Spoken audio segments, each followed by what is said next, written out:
podcast is part of the Pod Syndicate family. For more criminally compelling shows, articles, and conversations, head to wearepodsyndicate.com.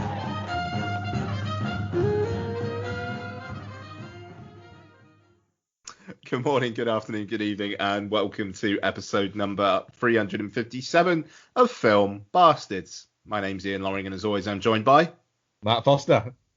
And Becky Foster is currently indisposed. She beeped at Mark, and Mark didn't take it very well. Yeah, fucking motherfucker. In a cage. Nice. We're expecting Becky along at some point, though. So what have we got for you this week? We've got a ruddy bloody cinema review. What the fuck? Yeah. And well, exciting, isn't it? Oh, yeah. Yes, it is. To my chagrin, it wasn't showing in 4DX, so there wasn't any rumbling. But to Mark's pure joy, the new release film that welcomed us back to cinemas is Russell Crowe is Unhinged, which needs to be the title of the film. Yeah. No, actually, the title of the film needs to be Academy Award nominee Russell Crowe is Unhinged. Academy Award winner. Go on. Academy Award winner. Russell Crowe is Unhinged. He can happen to anyone. That should be the title. Yeah. You know, if we're not ever going to get Russell Crowe is dogs, then that's the least we can get, really, isn't it? So yeah, it's what we deserve now. Absolutely. So yeah, we'll also kind of talk about our experiences in going back to the cinema, because Mark and Becky went more than once. The utter bell ends. And we're also going to review the Shudder original, which seems to be kind of spreading like wildfire through Twitter, and good on them. It is Host. We're going to be discussing Host as well. I don't know if we have any trailers, but we definitely have some what we watched. I'm sure we'll have some Twitter questions.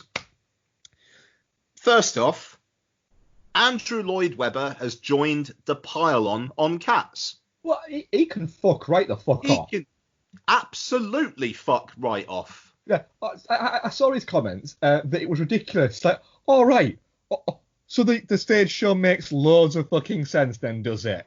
You gargoyle-looking prick. I mean, it's the fact as well. It was like, well, the problem with it was that Tom Hooper didn't want to work with anyone involved in the stage production. Huh?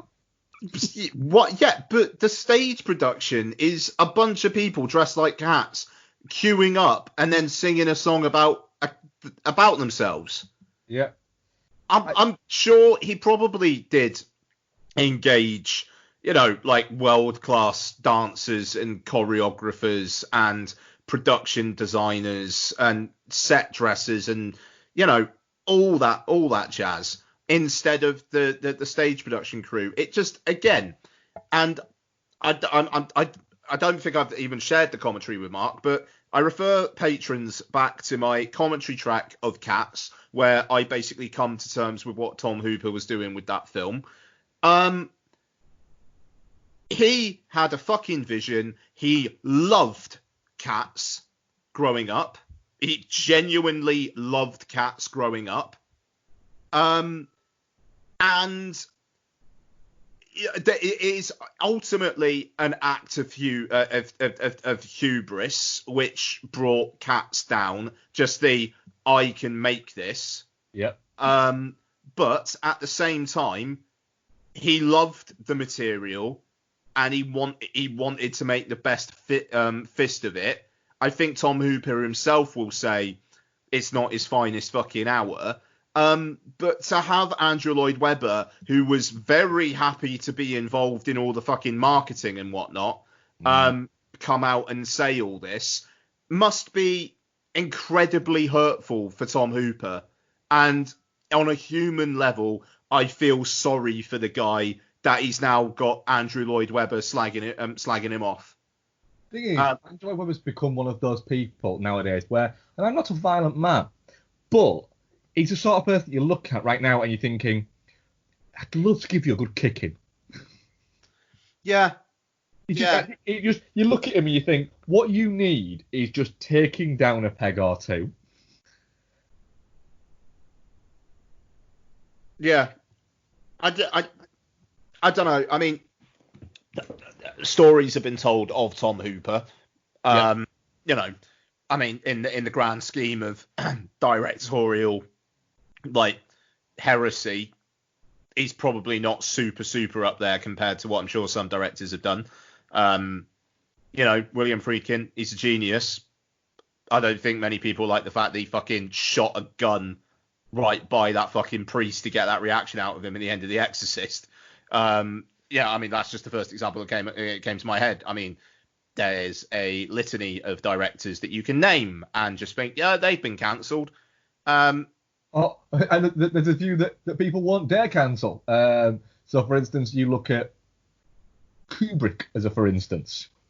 You know, sure. His treatment of Shelley Duvall for The Shining is, for some reason, celebrated, when if it was, let's say, Michael Bay did exactly the same thing, it'd be, how could this man ever work again? Now, Kubrick can't work anymore because he's dead, but you can see my point, is that there's a pick and choose in these things, I think.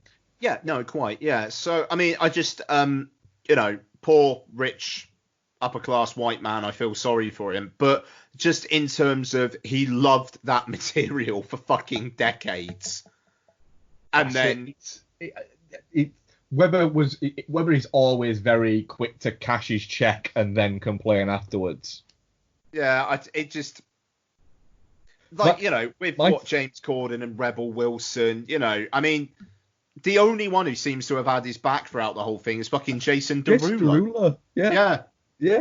That is. And he has been quite cool about it as Jason Derulo. And I don't really like Jason Derulo because he sings his own name all the time, and that annoys me. But yeah, at least he's had the balls to come out and go, oh, do you know what? I enjoyed it, and I enjoyed watching the film. Fair enough, Jason. Do you know what Jason Derulo also says? What? Milk! See, but it does seem like now they're all coming out of the woodwork. If it had been exactly the same movie, but it had just landed at the right time, and it had struck a chord, and let's say that they'd have, rather than having that initial featurette before a trailer that played it as this prestige thing, if they came out and put it out as, look, this is ridiculous, and we know it's ridiculous, it's supposed to be ridiculous, so come and look at the ridiculousness of it all. If they'd done that from the start, I reckon all of these people would have been jumping around going, yeah, well, of course, you know, we always meant it to be a little bit camp, and it'd have been camp rather than crap, and that's what would have happened. But you've got, you know, like you say, Rob Wilson, Corden, Idris Elba, Taylor Swift just acts like it never happened. But I mean, and you know, of course, I'm defaulting to defending Taylor Swift, but she's not saying anything. Yes, which is fine. And which also, as well, Taylor Swift, this isn't a new thing for her. She often doesn't say a lot about a lot of things because she very much puts it out there and says, look, my opinions of things, I agree with other musicians voicing their opinions of things, but I personally don't want to go there with everything. You don't need my opinion on everything. If I really strongly want to voice my opinion, I will, but you don't need my opinion on everything. And it just seems like that's clever career management, you know. And I don't see the point. I don't see a problem with that. I don't think she should be criticised for that, for not coming out and speaking against everything. So yeah, it does seem a little bit like everyone's been very happy to cash the checks and then wait and then turn the knife once it's been stuck in. Yeah. I mean, I can't imagine what that must feel like to work that hard on that thing and then, yeah, and just be so invested in the material for as long as he was. You know, I mean, like I pile on directors quite a lot, you know, but most of the time it's like they're a fucking jobber. You know, it's a paycheck. For Tom Hooper, yes, he bit off more than he chewed, and he shouldn't have fucking done it in the first place. But he loved the material, and just to have the creator of the material come out and say that, like, it must hurt. That's all. Yeah, especially since it's so much after it. It's like go away now. It's been done. He's taken his kicking. Leave it now. That's it. I just, the world could do with being kind, and that's not a kind thing. Anyway, have we got Tom Cruise and Doug Liman have now got a $200 million commitment from Universal to make their movie in space, and Elon Musk is going to produce it. Oh, fucking hell. Fine. Oh. I mean, to be fair, there's another one that needs to just go the fuck away. Yeah, he does. I've said an awful lot of stuff about Tesla and electric cars in general. There's no fucking way I'd be buying a Tesla at the moment, because that man's a fucking maniac. And he doesn't. The whole, what's it that? The Tom Cruise in space movie. Yes. And I am not joking, and I'm not taking the piss. I am being deadly serious here. When they were sat around that table having the discussion, Tom Cruise is, as in all sincerity, and it is the right question to ask, has said, just so I know, there's no way we can shoot any of this in space, is there? And they've gone, no. And he's gone, okay, I knew that was going to be the answer, but I had to ask the question. And then, that some producer has gone, isn't there?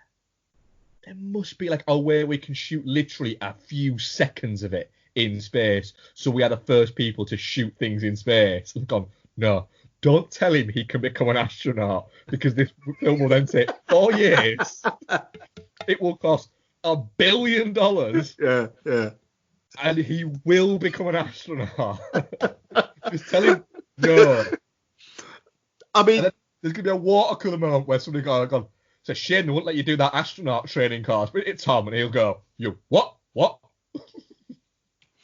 I mean, what I really like is that I really hope this ushers in an era. It might only be a couple of years or so, but with COVID and like trying to get people back into the cinemas, of let's spend an absolute shit ton and just make the biggest fucking cinematic spectacle possible. Yeah. Let's put the fun and the escapism back into cinema a little bit. Yeah. And go, do you know what? If you're going to the cinema now, you're going for a good time. Go and try and enjoy something. And I'll be honest, if it is, and some people seem to think this is a bit of a doomsday scenario, but if it does become, cinemas are basically the home of big films. Mm. And then your smaller films, like essentially go to streaming services and whatnot. There's a world in which I'm okay with that. Like if the big screen, at least for a while, is, like you say, escapism. Yeah. Let's go. I'd be fine with that. I'd be fine with giving us a year or 9 months where we get the steady run of these blockbusters that they've got left to go with.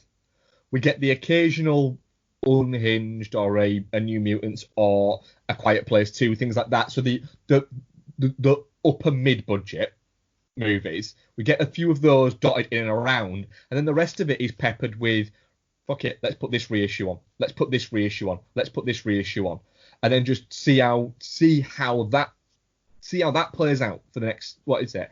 It could be a point where the other bit that this could do is we could see a bit of a relaunch of, do you know what? There is an appetite for people to go and see retro screenings. The problem that a lot of times you have with retro screenings are that they're shown 3 times in a week, 1 evening screening, and then 2 afternoon screenings midweek. Yeah. Because they can't put it on over the, what is it? So they're going, oh, well, nobody comes to see it. It's like, oh, did nobody come and see your showing of Goodfellas at 2:15 on a Tuesday? well, I'm shocked. Yeah, knocked me But down with nobody a feather. went to the art house cinema to see Goodfellas at 2:15 on a, what is it? So there's that. If you put 6 or 7 screenings across over a week, and then you extrapolate and go, right, well, how many people are going to see My Spy on a non-school holiday at the 4 screens it's got a day between Monday and Friday? Yeah. And so you've got that kicking about in it. So cinemas in a way have to take this time to kind of like not adapt, but to look at, right, how do we pivot slightly to make sure that we're getting this maximum amount of money. I mean, for instance, Cineworld near me has just released its scheduling for the rest of this week and next week, and we've also got Dunkirk on IMAX. That night's going on to IMAX. Notting Hill is showing. That's interesting. There's one called Blackwater Abyss. Don't even know what that is, but I might go and see it. Crocodile the film. Elvis, This Is It 58 is showing. All of the Harry Potter films, Goodfellas, Inception, Terminator 1 and 2, and all the Lord of the Rings movies. I'm looking at it now. Oh shit, you got an American Pickle next Thursday as well. Nice. It will start this coming Friday. Yeah. Oh, is it? Oh, it's just starting this Friday anyway. Inception 10th anniversary comes out on the 12th. In IMAX. Oh, you are so fucking lucky. Oh, what the fuck?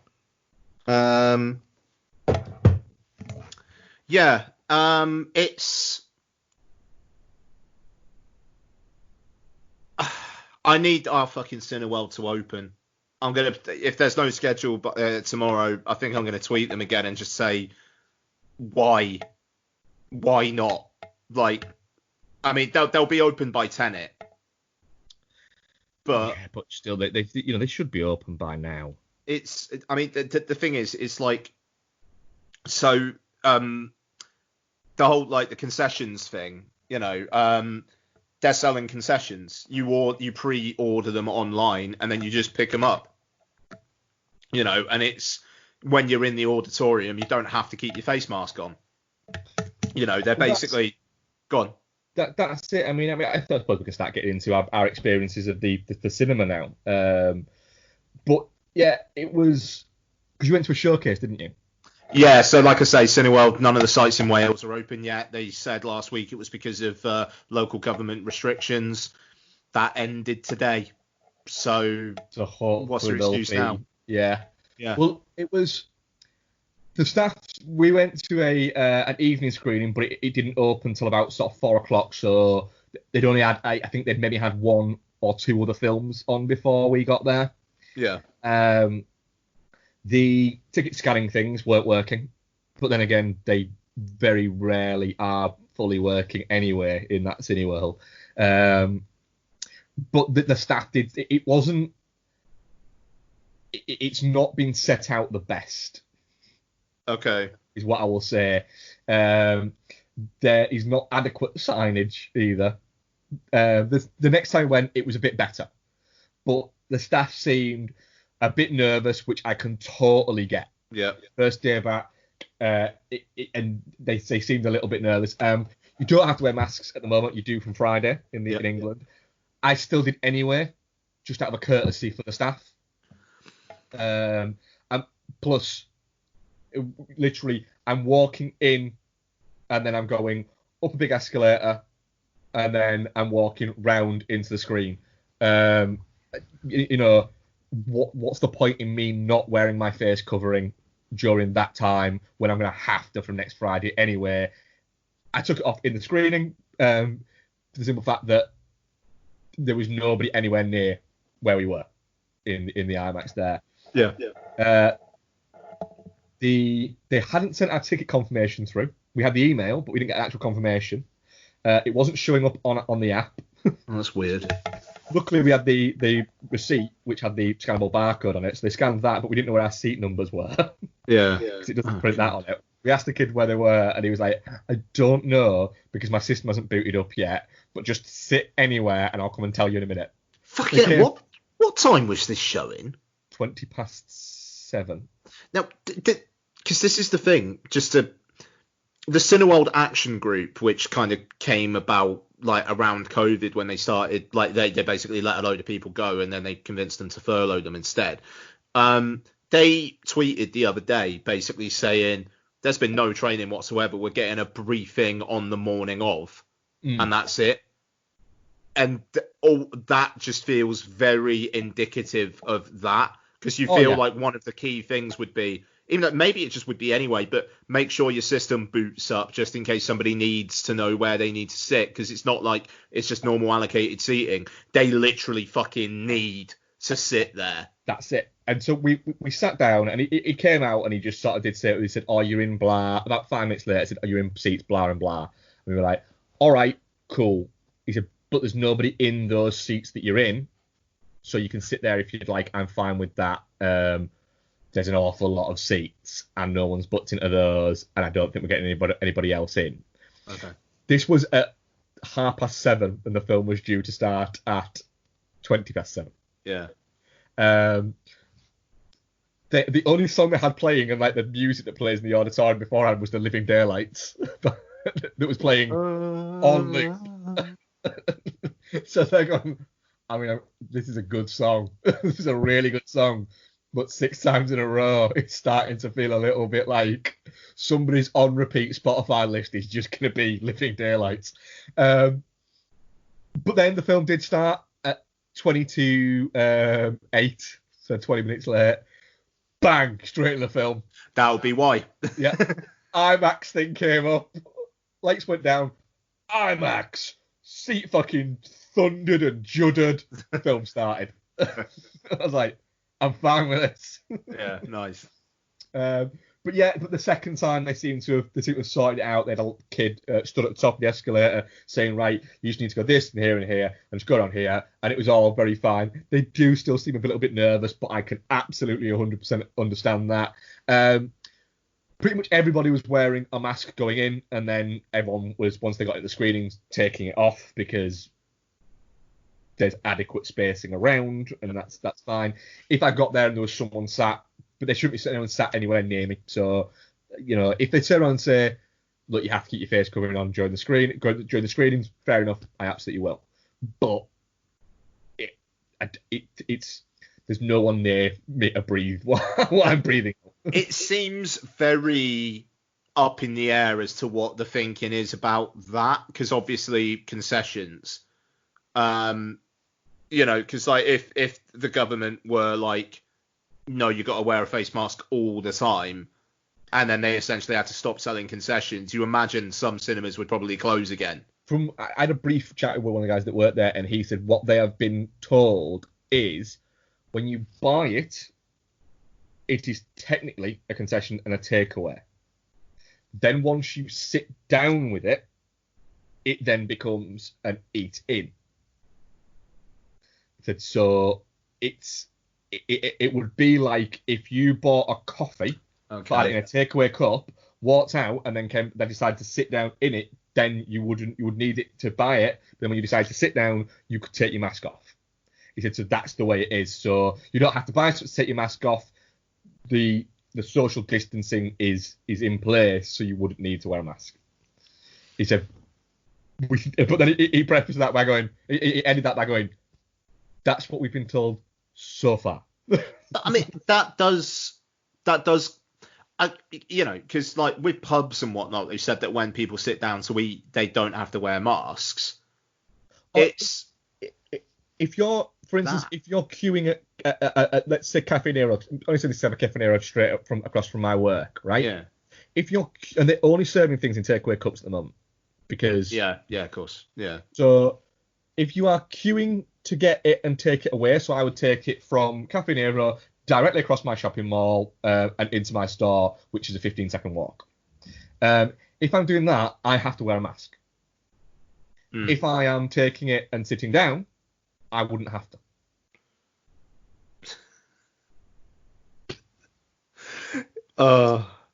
As better to that, as staff, we don't have to wear a mask in our store. Yeah. We are doing. The company's asked us to, and I completely agree with their reasoning behind it. Yeah. However, if I'm stood behind the perspex glass that is around my till, and it is literally just around my till, it's not around my entire till area, I wouldn't need to wear it. It's so fucking... The ruling of it is so vague.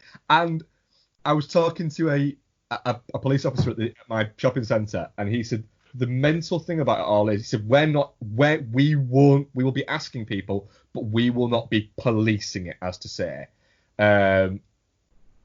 He said, but let's say if you had somebody come into your shop and weren't wearing a mask, if we then saw them and asked them, "Are you not wearing a mask?" and if they couldn't produce the medical reason why, we can fine them £100. And if you haven't asked them, "Can you put on a mask?" we could fine you £100. But if you have asked them, even if they haven't put one on, we can't. It's fine. That's like, this makes no sense. Police officer's response was, "How the fuck do you think we feel?" Yeah. It's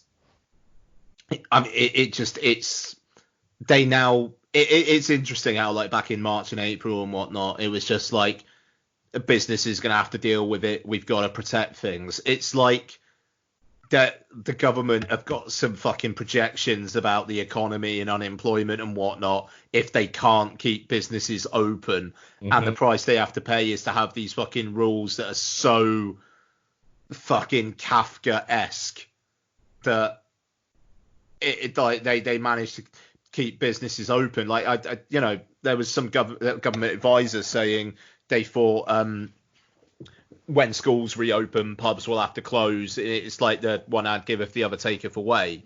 But the government's now already come out and said they're not considering that as an option.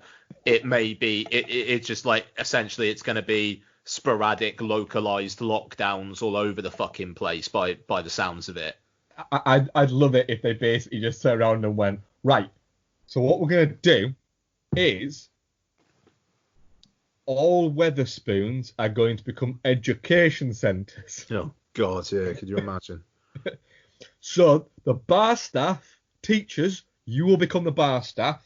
Weatherspoon staff, sadly, you're all on 0-hour contracts, so get the fuck out. But you can't actually leave until January because they're going to get £1,000 for each of you. So we've got to wait till January for you to go. So you'll be working 1 hour a week between now and January for each of you. Teachers either get fired or you're on minimum wage, and you need to teach children whilst serving alcoholics cheap booze. It's there will be one alcoholic per table of 15 children. Oh, God. And children from lower income families, well, you might get a pedo alcoholic, but that's your fault for being poor. Would that put past you if Johnson came out with that idea? It's fucking grim. I mean, this whole not his worst idea though. This whole potentially sealing off the inside of the M25 is something. It's fucking doomsday. That's exactly what I was about to say. It's literally doomsday. Honestly, it is. If that happens, in my fucking head, fucking good thing, When Fry Fine Young Cannibals will start playing for eternity. Yeah. I mean, that's it. It's like, even though the thing is, though, Scotland will actually decide to erect that massive wall themselves. Yeah, we'll all be rushing to get in. Yeah, exactly. Fucking. Anyway. One other thing I thought news-wise as well. That whole thing about AMC and Universal agreeing the reduction of the theatrical window to 17 days. Yes. Before we kind of loop back round to cinemas. Fucking fascinating, this. And this is why I like it. So, apparently, Universal won't be allowed to say whether something will be going to the streaming until after the second weekend the film is out. So, you will still have to play a bit of a calculation if you are umming and ahhing. But what it does mean, people who want the big screen experience can still get it. People who are unable or unwilling to do that get to see the film within a nice period of time. What it also means, though, is that films, if this is adopted more widely, films will burn through cinemas quicker, which will hopefully mean that maybe actually your smaller films do get a bit more of a time to shine. I think it's a really, really good compromise. It's the best of both worlds. I think you will still get people who will go, I'm not paying fucking £15 to see that at home, but me and the missus will have a date night going to the pictures. Yep. I could see people, going to the cinemas still being a bit of an outing for people. I can see that. But in the COVID times, it means, like I say, that people who are unwilling to go to the cinema will be able to see these films within a couple of weeks, not feel like they're missing out, and the studios can actually put their product out. That's it. It's a... Yeah. There's a... Yeah, you see, there's a best of both worlds thing with this, in the sense that it's not going to happen for every... They're saying every film, or it's available for every film, but they're not saying it's going to be every film, isn't it? Yeah, so, your Fast Nines will probably play for a fair few months. Yeah. And then when it's died down, Universal can just go, yeah, all right, then it'll be on VOD next week. Well, that's it. I think it's always baffled me, the whole, it loses its cinema. I suppose there's a double logic to it, in the sense of the idea is that people go to see it at the cinema, and then they get 4 or 5 months, and then it comes back out, and then they buy it. Was the idea. But the problem is that was based upon a we've often said that the idea of owning a movie isn't as old as you would think. You're talking early 90s. It is when it was possible for your average person to buy and own a movie. The first widely freely available movies that weren't like £80 or $100 was things like Batman. Yeah, you're talking 88, and so you're talking from that era there. So it's not that old a thing. It's only like 30 odd years, which 30 years is a long time, but in the grand scheme of things, it's not that long. We've gone through an awful lot of formats as well. But 5 years ago, that changed. Your movie consumption 10 years ago was cinema and DVD. 20 years ago, it was cinema and VHS. 25 years ago, it was cinema and TV. Now, it's cinema and streaming. And yet people do rent a lot more. Renting's made a comeback because renting was a big thing from, the 70s right through to the mid to late 70s right through to the late 90s. Renting a movie was a thing. It's now become a thing again, but there is a whole new generation of not even just film fans, but average Joe film watchers who, if a movie doesn't exist on a free streaming service, it might as well not exist. It's not, the idea of paying for a movie outside of a cinema is alien to them. It makes no sense. So there's got to be a level of whereby this has got to change. It's got to move a little bit. The releasing schedule. This is the kick up the arse. Hollywood always needs a bit of a kick up the arse with things, and that's this is where it maybe needs to sort of look at it and go, right, Bloodshot, a prime example, for instance. Yeah, fuck it, let it have 2 weeks at the cinema, and then go, right, after fucking 6 weeks, so it can have 2 weeks, boom, at the cinema, 2 weeks of at the cinema, and then bang, 2 weeks later, fuck it, there you go, it's on the side of buses and it's out, available for you to buy or premium rent. There you go. Yeah. Things like that. They're not going to do it with the new Fast and Furious. But it will mean that they can go a little bit like with something that is mid-budget and go, American Pickle, for instance, is an idea. What is it? And go, should we chance it? Fuck it, let's give it 2 weeks. See if it goes. See where the buzz is. And then we just put it on, what is it? And give it a go. If it doesn't work, it doesn't work. They don't chance the next few. But if one works, more get chanced. And it runs like that. And they need to see where people land with the cinema. Where how many people are comfortable with going to the cinema. Literally, the two screens that I went to over the weekend, both were for the times they were, they had enough people in there. They were, there seemed to be enough people milling about in them. So that was pretty cool. Yeah, I was trying to. I wanted to see whether the first figures from the weekend had come out yet, because I'm very intrigued to see how Unhinged did, but it's not up on Screen Daily yet by the looks of it. But yeah, I don't know. I think. Oh, hello. No, it is. Unhinged drives UK and Ireland box office forward with 263% top spot surge. So I mean, it did 175 grand. Which isn't great. No. But several sites still to report. And to be fair, Odeon's not got a lot of places open. Cineworld's England only. View haven't reopened yet. No.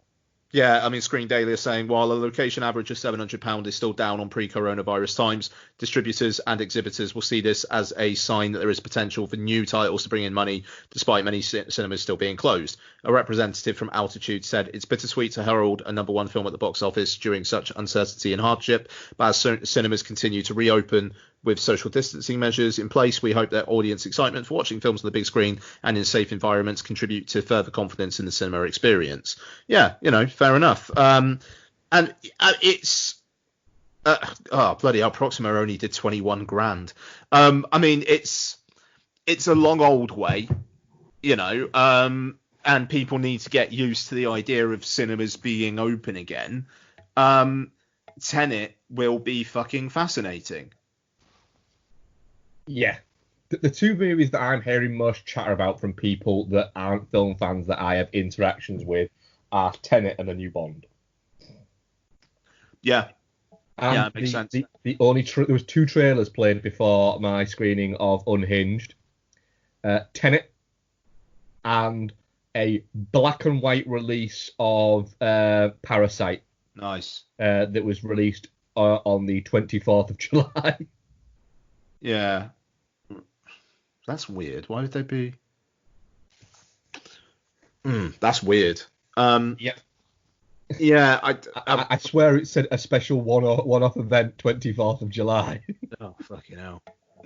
That must have been when they were planning on reopening originally. Yeah. Oh, that's really sad. I was saying to Bex, when at Cineworld, when you get all those trailers come off and it fires all in the white Cineworld font, all the films that are coming up. I said, what they should have, some of their marketing literally should have had the original print of everything that was on there and just a load of red Sharpie just crossing it all out and just leaving like 5 there. Yeah. Yeah. I mean, God. Yeah, what's that? God, what's the new one of that going to be? It's going to be like coming with the rest of the year. Fuck knows. It's currently it is Mulan, Wonder Woman, Tenet, and Bond. Yeah, yeah. Oh, and A Quiet Place 2. But I mean, A Quiet Place 2's been pushed.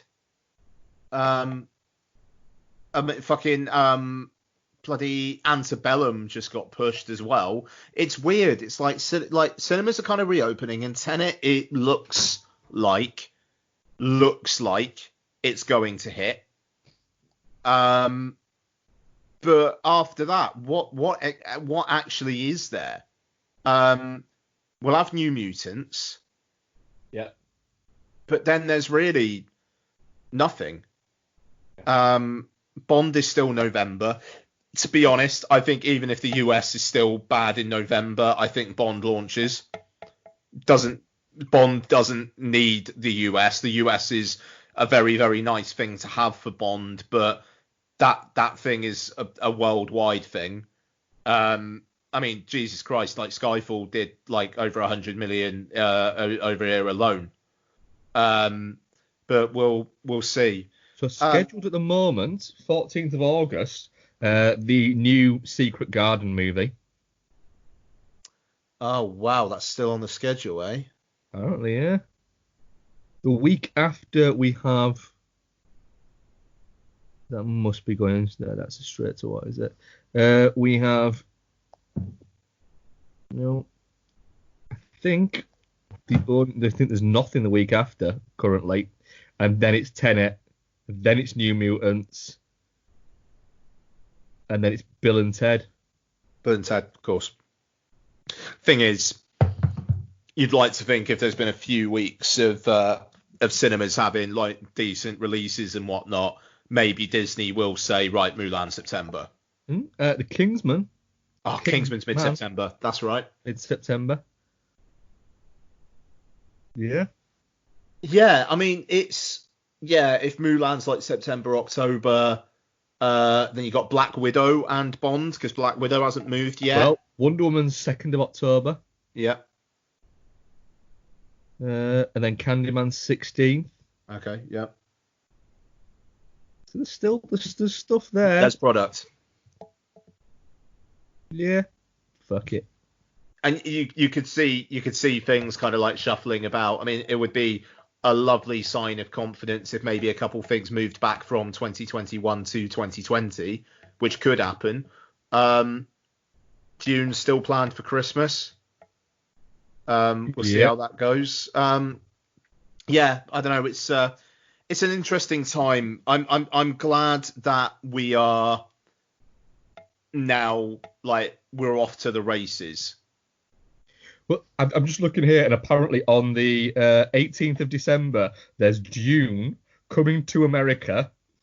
So that's coming to America. And West Side Story are all due out on the 16th. That's Do you reckon I've had a chance to cut Christopher Plummer into West Side Story by the time that comes out? Fucking, I tell you what.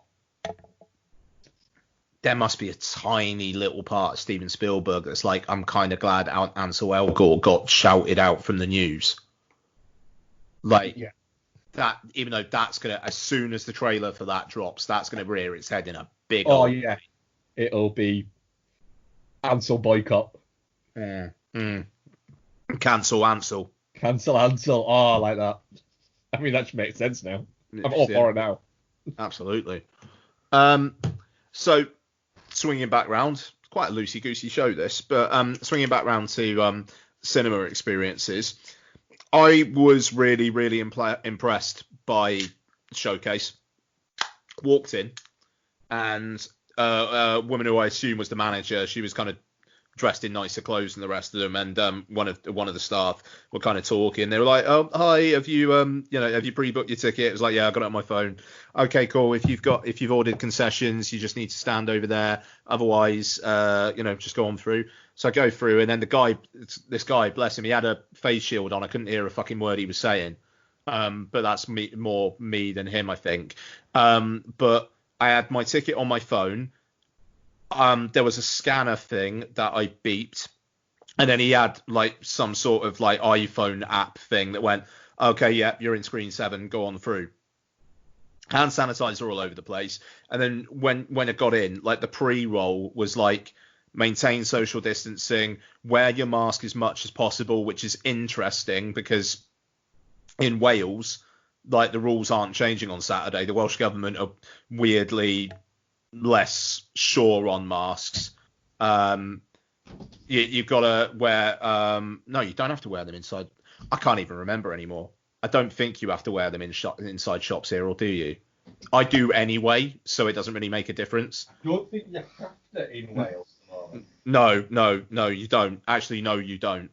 No, you definitely don't. It's public transport. Public transport, you definitely do. That came in last Monday, and I tell you what, the difference was mental. That just everybody had them on at that point. But they had all that stuff, like I say, hand sanitizer all over the place, and there was a one-way system which I forgot about. So I walk out the regular way, and this guy comes running over to me. He was like, "I'm sorry, sir, you've got to go that way and then out through the fire doors." I was like, Yeah. I'm so sorry, mate." He was like, "It's all right, we're all getting used to it." And it was, so. But no, it was fine, and the ticketing system as well. When I booked my seats online, there were 2 seat blocks. Yes. So I don't know, if you're a family going to see something, I'm not entirely sure how that would work, but it's probably the right thing to fucking do. So there was only a few groups of people and me there, but we were all fucking perfectly far away from each other. Honestly, I was already feeling pretty confident because I knew that cinemas were like, we can't have anything fucking happen here. But that gave me more of an indication of that, and the staff seemed to know what they were fucking doing. So fair play. It'll be interesting when Cineworld reopens here. It'll be interesting to see, with like being a delay between my one opening and your one, kind of where we're at compared to where you're at. That's it. Yeah.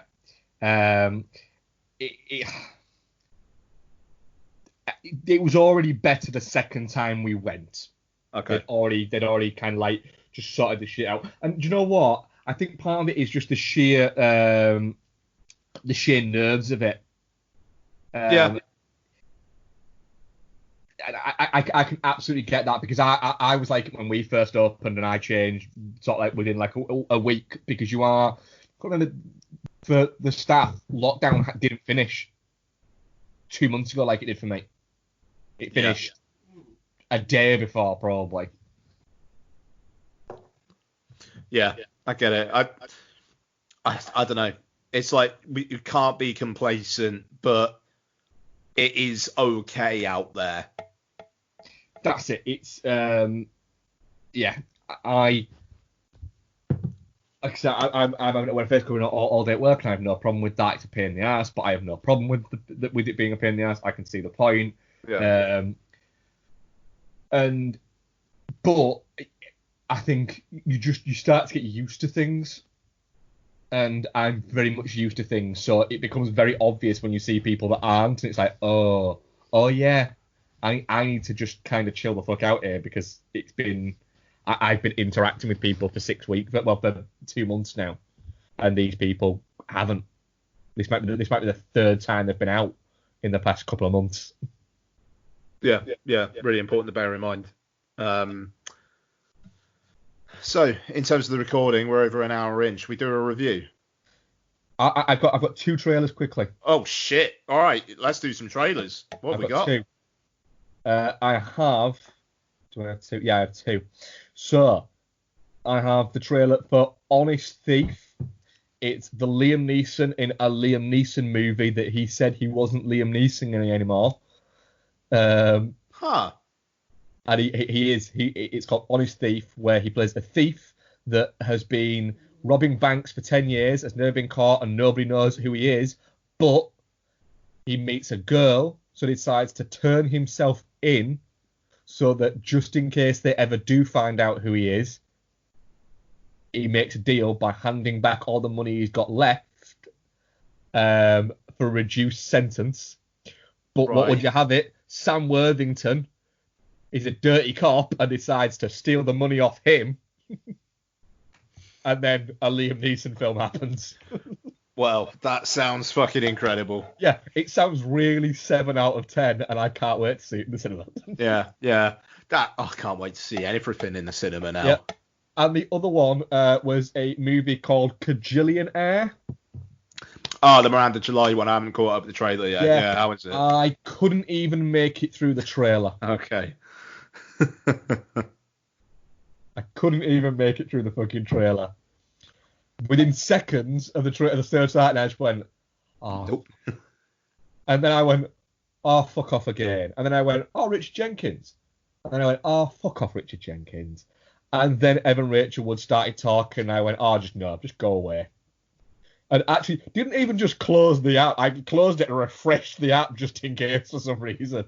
That's how much it had annoyed me. Wow. Okay. So like, no, but get to fuck. So yeah, that was my interaction with that. Okay, very good. Yeah, not one you'll be seeing. No. Right, yeah, Miranda July is interesting. I quite liked Me and You and Everyone We Know, and then I saw The Future at LFF and utterly met by it, and she kind of feels like one who just slightly disappeared. But it's been getting some good word as Kajillionaire, but it's the kind of enterprise that I hear is getting good work, and I know that Mark won't stand it. It's that. It'll be liked by a bunch of people that I could already pick out right now will like it and will claim it's amazing, and it will have me going, okay, but why? Yeah. And they won't be able to give me a single logical answer, and all in the back of my mind will be going as both a devil on my shoulder and a little fucking angel on my shoulder will be saying exactly the same thing. The devil will be going, Mark. Okay, yeah, doing it. Go, tell it watch Sabotage. They'll be going, you should tell it watch Sabotage. And the angel will be going, Mark, you like Sabotage. You can't comment on these things. And that is what goes on constantly on my shoulders. And I'll be honest, the devil guy looks cooler. I just remembered what we're doing next week. Fuck.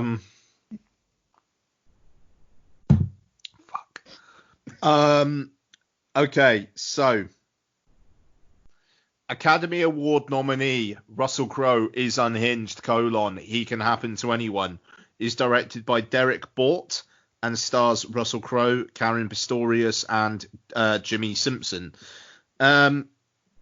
So, Unhinged is the story of a young mother who is having a rather rough day, played by Karen Pistorius, who, things are kind of getting to her, and she gets to a stoplight, it turns green, and the truck in front of her doesn't go. She beeps at that truck a couple times, and wouldn't you know it, Russell Crowe's in that truck, and he's a bit ticked off. He asks for an apology. She says, I've got nothing to apologise for. And he proceeds to make her day a very, very bad one. As he says at one point, your psychiatrist is asking to move your session to Wednesday. She better be on her A game because you're going to fucking need it. I fucking knew you'd love that line. Like, clapped. I clapped. Don't blame you. It was that, wasn't it? It was like, yep. she's got to be on. She best be on her A game because you fucking need it. Yeah, that was it. Fucking incredible, and the way he says it as well. Yeah. Mark, what do you think of Unhinged? I got on with Unhinged. I, however, explained to Becky how I could make it a much, much better movie quite easily. Not just a better movie, but a more balanced movie, a better flow of movie, and make the characters more interesting. And I'll come to that later. I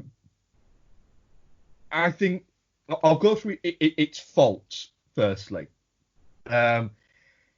It's way too. It's trying to tell a story. It's trying to get a message across, which is that everyone is getting angrier, and that because people are getting angrier, people are unwilling to admit ever that they're wrong and apologise for anything, which is making people even angrier. And the idea is that rather than going to anger as your first response, you should start to maybe look at, do you know what? I don't know how bad. Let's take for instance, the stop. He stopped there, and she's behind him. The light goes green, and she does do a full-blown beep tap. And the reality is, he's right. She should do a courtesy tap, right? So I agree with him on this. And the key point of that is he apologises for being a bit zoned out, right? So the whole point there is the message it's trying to get across is just think about your actions, because you don't know how bad a day the person is in front of you is having. However, the message for that goes out of the window, because no matter how bad a day that person's having, they then shouldn't go around and stab people, right? Yeah. I'm fine with that. However, let's get into the other point is, this movie is a little bit too in love with the idea of traffic accidents. There's an awful lot of them. And it's literally, there's bits in it where you're going, I mean, does everybody drive at 60 mile an hour in America? Because that was there for a while. They had enough time to stop. Take away all that, Russell Crowe is great and growly and sweaty. And Becky said, he looks a little bit like he's got some John Goodman vibes. And I was like, yeah, but he's not John Goodman, he's John Badman. Because he's got that, he's very big in it, isn't he? I mean, I'll be honest, I honestly thought at one point with him taking those pills and whatnot that he was going to have a heart attack before he was going to give like the killing blow, and he was just going to fucking die of a heart attack. Yeah, it's like, he's big. I love his literal just the fact that he gets so angry and he just seething, but he's very growly and he's sweating all of the time, and I like the fact that he has zero fucks left to give now at all. He literally gets called and says, I'm fine with suicide by a police force. All right, mate. I don't agree with what you're doing, but I admire the moxie with which you are doing it with. You have very much leaned into this, and you seem to be kind of going, do you know what? I should have done this a while ago. I like this. I mean, yeah. Well, Sorry, go on. And then I will get more into it. I'll let you give your thoughts on it. And then I realised in the constant shots of Karen Pistorius driving, her feet driving, that she was wearing those Converse that don't have the laces on, that just have the tongue and the Velcro at the side of them, rather than actually having laces, and then decided, no, she fucking deserves all of this. So from that point, I was fine. I mean, it's an interesting film because, you know, like the best like genre films take real world concerns and just multiply them by 100. And you know, the opening titles is this very serious kind of like, starts off with like a radio show saying, oh, Monday morning everyone's got the blues, oh yeah, I need 3 cups of coffee to get by, and by the end of the credits it was basically the whole world's going to shit and like some people just like to watch the world burn. And it's got this very serious like a kind of tone to it throughout the whole thing, but then it's got weirdly satisfyingly crunchy kills, even if it like most of it happens to be like perfectly good people. It's very odd. Like that poor fucker, that poor guy from the petrol station.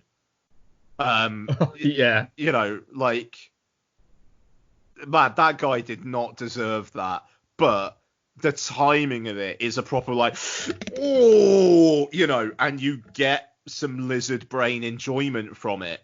You get lizard brain enjoyment from Russell Crowe being this bizarre one-man force of retribution whose one encounter with the police in the entire film ends with him burning someone alive and then pushing the flaming, screaming man taped up in a chair towards the copper.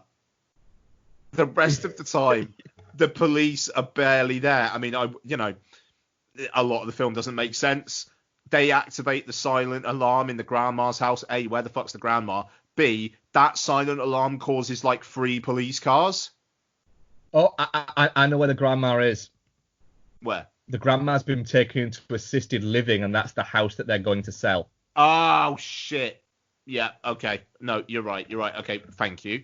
But yeah, it's this film that it kind of seems to want to have its cake and eat it in being this quite serious-minded, committed social thriller with Russell Crowe honestly putting in a really, really good performance. Like, he's very, very good in this.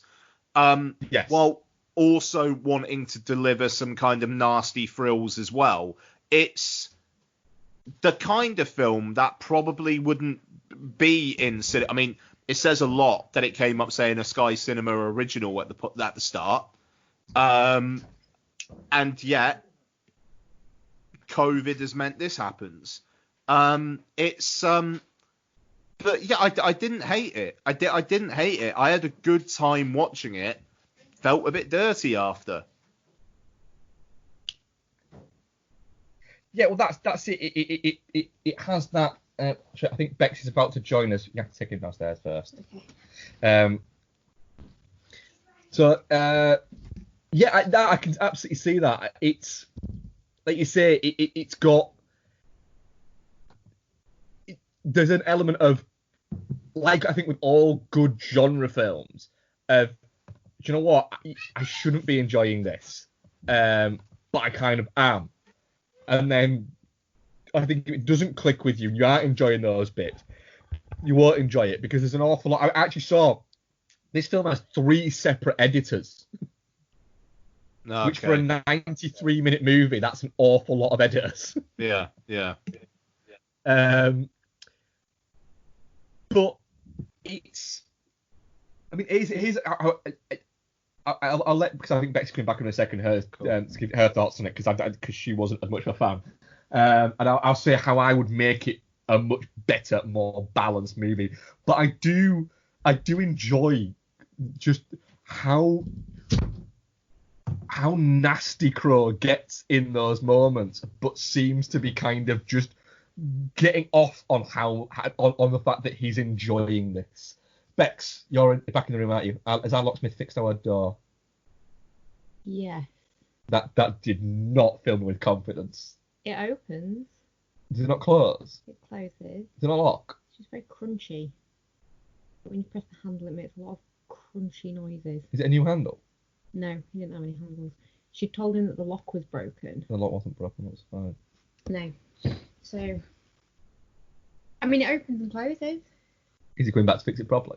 He basically said it needs a new gearbox and handle, really. Yeah, we know. Sorry, it's on air. What is it? Yeah. But as it stands, it works. I said, well, I can't make that call, to be fair. Right. So you'd need to relay that to Jane. Cool. Unhinged. Yeah. There we are. Yeah, it's an odd one.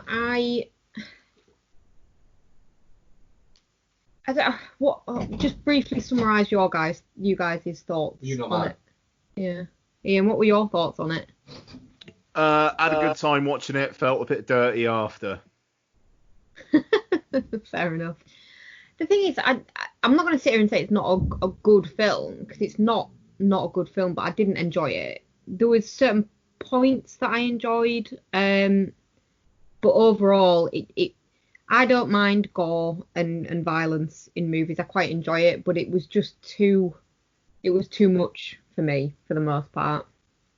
It's the most 18-15 I've seen in a while. Is that 15? Yeah. Wow. Yeah. Yeah. It's almost like the BBFC have gone, the real world is a much scarier place than anything you can put on film, so nothing will ever be an 18 ever again. Yeah.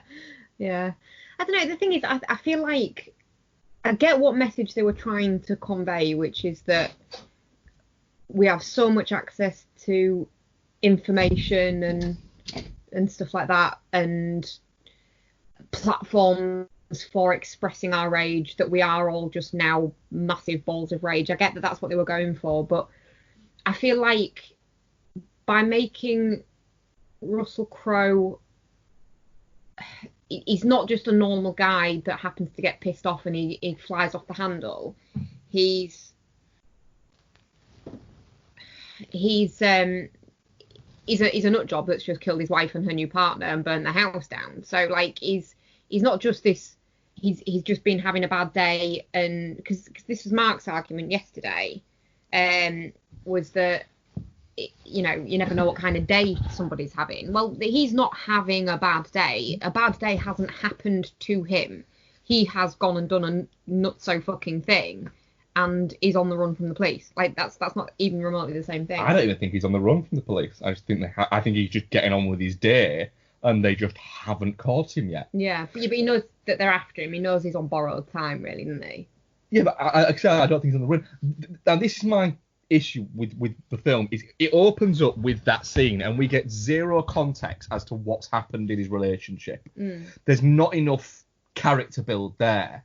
So I would say, I said to you, the only bit of kind of backstory you do get for him is when is it Freddie, the brother, is talking over it, trying to sort of shout to his girlfriend. So there's a news report in the background kind of explaining something, but you can't hear it. Sorry, carry on.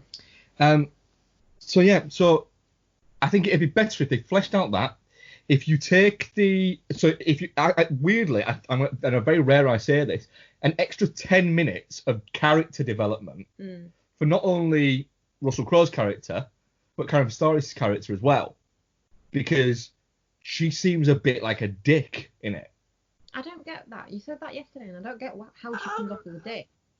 Like, she genuinely is having a bad day. That's kind of. But a lot of that seems to be, her bad day is she gets fired by one of her clients because her client says that she's gone flaky since, what is it? And she is running late. And she says the first time when she falls asleep when she wakes up on the couch, that she didn't set an alarm. And it's like, right, but if one of my employees comes into me on a morning at 9:30 and I go, you started work at 9 o'clock, mate, and he goes, yeah, I didn't set an alarm last night. It's like, right, well, that's your fucking fault. And if part of that is that she's got to get a kid to school before that as well, and she's persistently making him late because he says free time is a automatic detention, and he's getting the detention, straight away there, this is a persistent thing that happens. Yeah, but I think she's not meant to be a dick. I think she's just supposed to be a bit of a flake. Right, then get your shit together. And she should apologise. I don't think she really deserves. No, I'm not saying she deserves it for all of that. She deserves it for the Converses, but I'm not saying she deserves it for all of that, right? But, right, all of this could be solved by her actually being a responsible person and getting up on time. And my feelings about people being late. And B, if when Crowe gives her the opportunity, when he apologises for being a bit zoned out, gives her the opportunity to just say, look, sorry, I should have done a courtesy tap and I apologise, all would have been fine. But no. I don't know if I agree with the courtesy tap. Courtesy. What happens if he had a heart attack? If he had a heart attack at the wheel there, and she's there braying on a fucking horn. This is the thing. It's you don't know how bad a day or what's happened to the person in front of you. Well, he's not having a bad day. No, but he murdered some people. But she doesn't know that. You don't stop someone if someone's sat at the traffic lights and hasn't gone. You don't think, I better pap at this person because it's not my fault they've just murdered their wife and a new partner. You think, what's going on here? And so you do give it a little bit of a beep beep. I'll give Crowe his credit. It's a good courtesy tap. He does do a good. He does do a example, yeah. Even though what is it, little hand that he does, it was well balanced, right? You don't just hammer your fucking horn down, do you? That's a dick move. To be fair, I don't think that would work on most cars. It does work on most cars. Does it? Because I feel like, because I don't use our horn in our car. I don't agree with using horns in cars. Well, actually, it's technically legal for a start. People use them. I just find it really rude in general. I'll be honest, I use it occasionally. That's because you're a dick and kind of rude. No, I'm not rude in the car. I'm a very courteous driver, You actually. use the fucking horn, though. Yeah, if someone's been a prick, I'll use the fucking horn. I don't know. I mean, like, I'll use the horn if, like, I feel like someone needs to pay attention to something in front of me. Like, if I was her, I probably wouldn't have been like, "Brrr," Yeah, but I I'd have done probably the- would have been like, "Brrr." Yeah. I use it when people I'd have just revved at him. I use it when people drive by, I and can't you know, do when you that. let someone by you, and they go by, and you've let that person by, and they don't wave at you. That's when I use my fucking horn. See, that's an unnecessary use of the horn. I don't care. That's you just being. No. That's you using the horn to tell someone off. Yeah, I know. That's what it's there That's for. not what it's there for. It's literally not what it's there for, Mark. It's what mine is there for. So, anyway. But I feel like you have to press quite hard on the horn. No, to you get it don't. to work, do you know? No, you don't. I mean, I have no experience. Well, then you because are. I'm not a dick. You're horn illiterate then.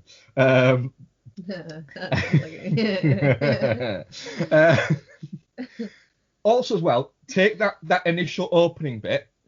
Don't have it at the start of the movie. Yeah. Have the first introduction to Crowe being him pulling up at the side of her. And that is when we get introduced to Russell Crowe. Is him pulling up at the side of her. You can then, because then you get a sympathy thing of, right, this guy's clearly having a bad day. What's going on? You get the confrontation that he has with the lawyer later on, where he's saying about, getting screwed over by lawyers, and you're starting to think, all right, what's happened today? But then, when you want to take that sympathy a little bit away from him, you throw it in when you're doing a little bit of backstory into why it's this, and you go, bang. Have that behind the news report instead of Freddie fucking shouting to his girlfriend. Yeah, instead of yeah.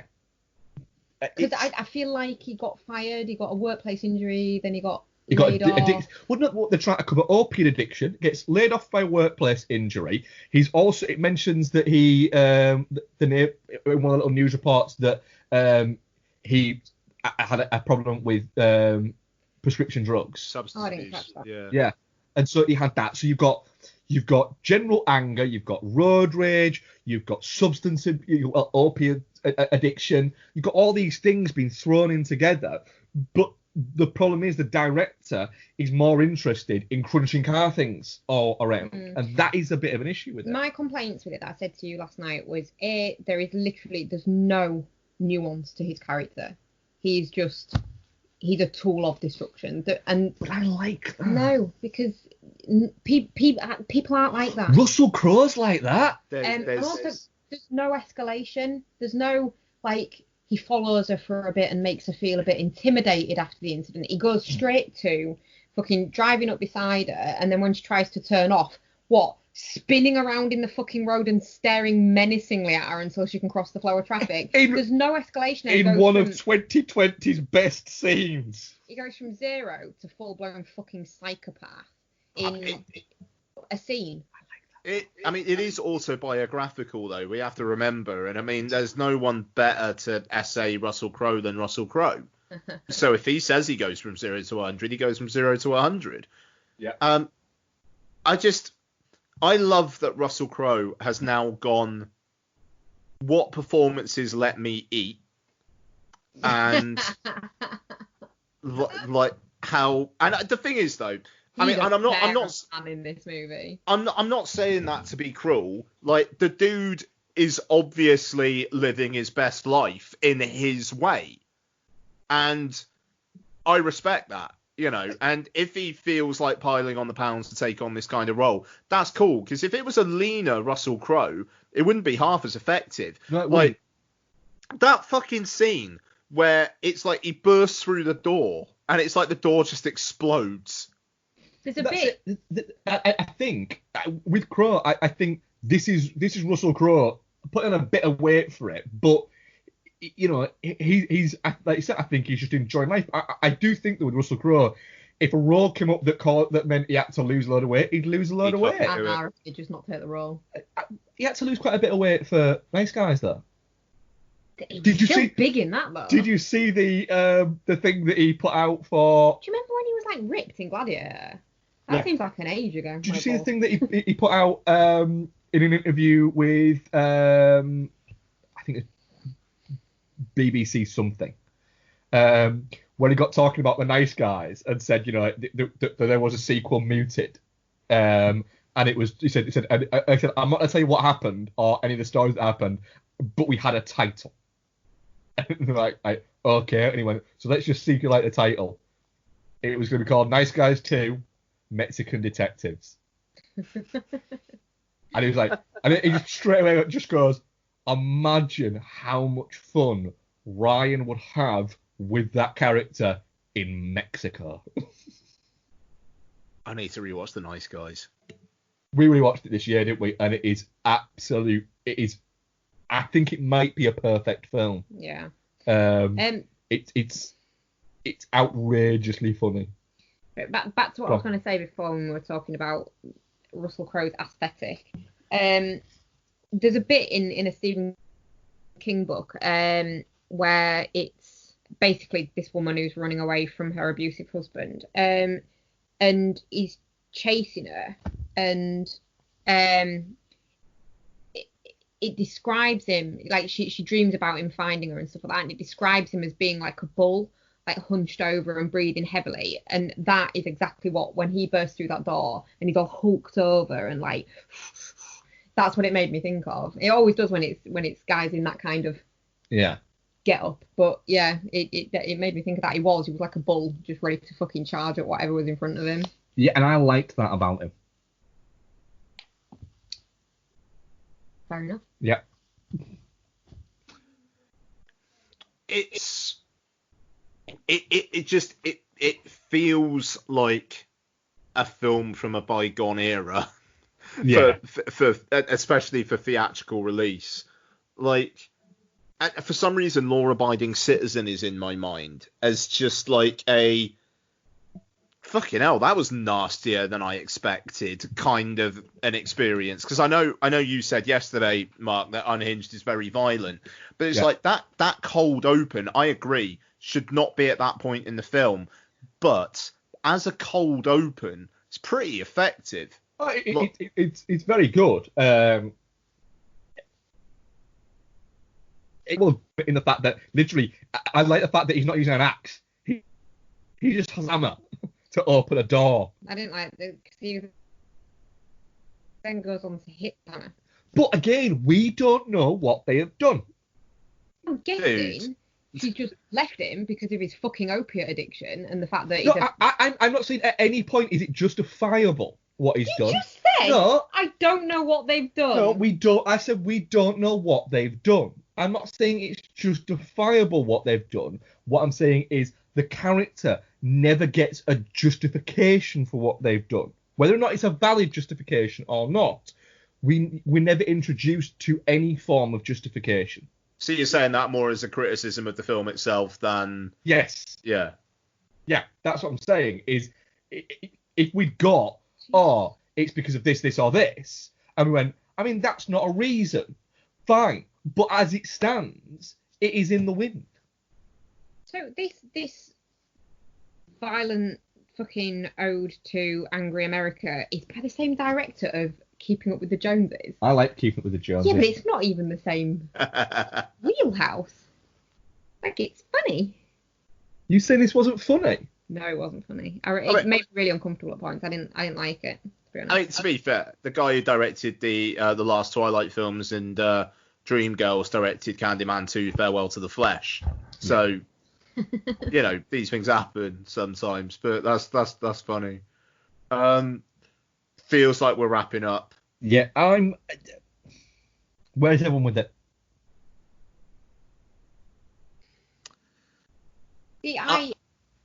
Go on, Ian. Do we have a rating for a film that you enjoyed but you felt dirty watching it after? I think we did. Can't remember what it was. One that we liked, but we didn't. I wouldn't have this. No, you don't feel ashamed of liking horrible stuff. See, the thing is, I looked at it earlier and I was like, where would I land on it? And for me, it was like definitely not shit, because it's not a shit film. It's not a badly made film. But I'd say you're touching cloth then. with it. But it's no, because I don't think it's. Just because I don't like it. Just because I don't like the fact that for the vast majority of the middle chunk of the film, it's just cars fucking smashing into each other, which makes me uncomfortable in movies anyway. And people getting just killed and burned and fucking stabbed, and just because I didn't like it, don't make it a bad film. Fair enough. I'm definitely not shit just because I didn't think it was. I actually quite enjoyed it. I like the fact that. You fucking sociopath. I like the fact that. I'll get to the point. The fact that he gives her the opportunity to pick somebody and gives her a list of people to pick, and then she picks the hairdresser. He's like, why does this person deserve to die? She's like, because she fired me. He's like, oh, I bet no fault of your own. And the fact that she actually thinks that he's gonna go and not just go for one of the people that he said. The only way that bit of that woman coming out of her house would have been more perfect if she had a tiny dog. Yeah, but I was happy that it went for the brother and the what is it rather than the mother angle. That would have been a bit weird. I had more fun with the brother. I didn't like him. Oh, I quite liked him. I didn't. What was wrong with Freddy? Didn't like him. Why? What? Why? Is he like a prick? I think as well it tries to paint him as a bit of a moocher, but like he's just working from home, and she told him that. Yeah, he is. No, he's not. Computer. So? On his fucking computer, he's probably playing fucking Fortnite and getting baked. I don't think he. Oh, although he does say that he's got weed. There you go. And he looked baked. And the son does talk about the Fortnite strategies they both developed. Yeah. He's like, well, no, he's a bit old for it, isn't he? Yeah. So there you go. So no, fuck Freddy. Glad he got burned alive. He didn't. He did get. He did get burned alive. But he was still alive after. Yeah, he died in the end credits. Wasn't it? His girlfriend was horrible. It essentially made him stab her. Well, there you go. Then Russell Crowe's not responsible for that one. The character in Manhunter in Red Dragon was called Freddy as well, wasn't he? The one who gets burnt alive and down the car park. The Philip Seymour Hoffman one in Red Dragon. I can't remember who it was who plays him in the other I one. want to say it was Farina. I think it was, yeah. Fucking Manhunt is a great movie. I've got that on blue. We've got to finish the Patreon reviews so we can start the. Oh yeah. Freddie Lounge. Freddie Lounge, yeah. Yeah, it was to Farina, was it? I'm looking on a Red Dragon. No, so it wasn't Farina. It was. Fuck. Brad Dourif. Brad Dourif was really. No, hang on. Farina Stephen was Lang. his. Stephen Lang, sorry. Stephen Lang. Stephen Lang. Yeah, and Farina is his boss. I think it is, yeah, in Manhunter, yeah. He's definitely in Manhunter, isn't he? Pretty off fucking base if he's not. No, he is because he's very good friends with Michael He's a fan of Man. Yeah, but he was in Thief, wasn't he? Yeah, he's Jack Crawford in it. Yeah, he is Crawford. Yeah, all right. He was in Thief, and he was a technical advisor on Thief, wasn't it? Because Dennis Farina used to be a detective in the Chicago PD. Yeah. And was part of their like fucking elite hit squad. What a fucking career. Fascinating, man. It's a fucking loss that was, eh? Fucking was, yeah. Because he was always one of the best things in everything he turned up in. Yeah, he was.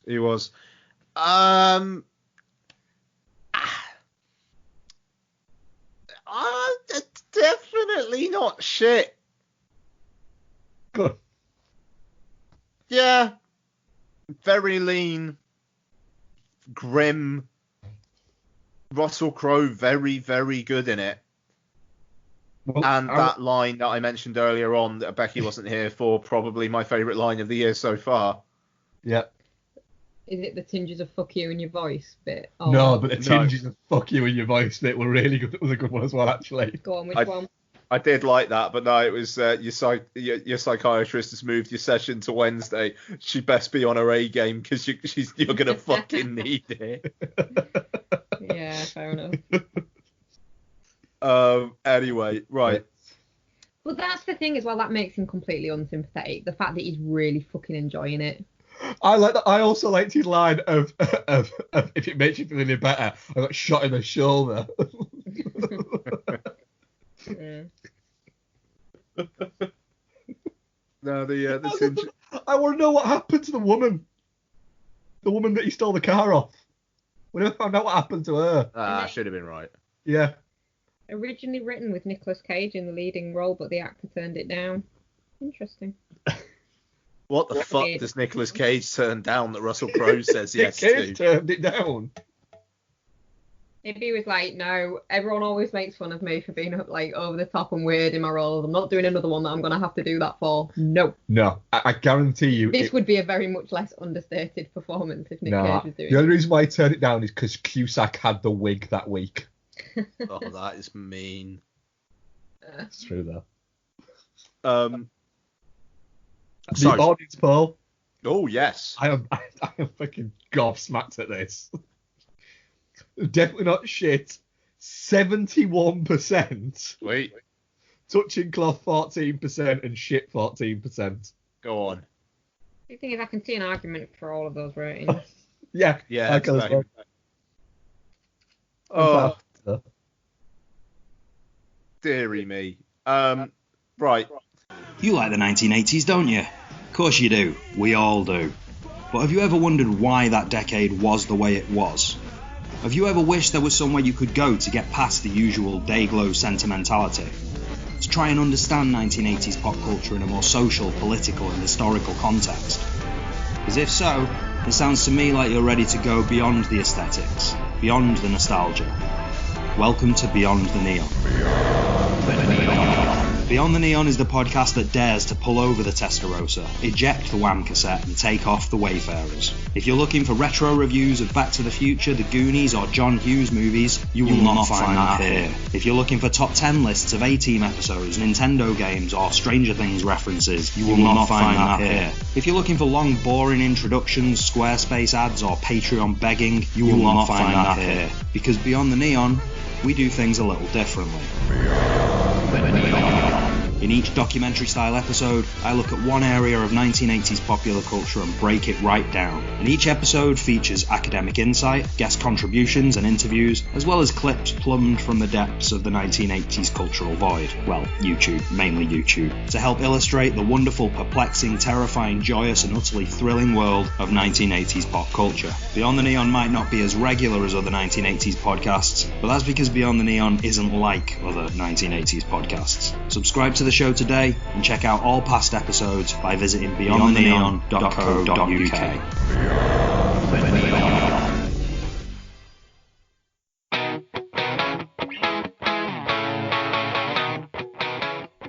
Have you ever wondered what so-called family films will scar your kids forever?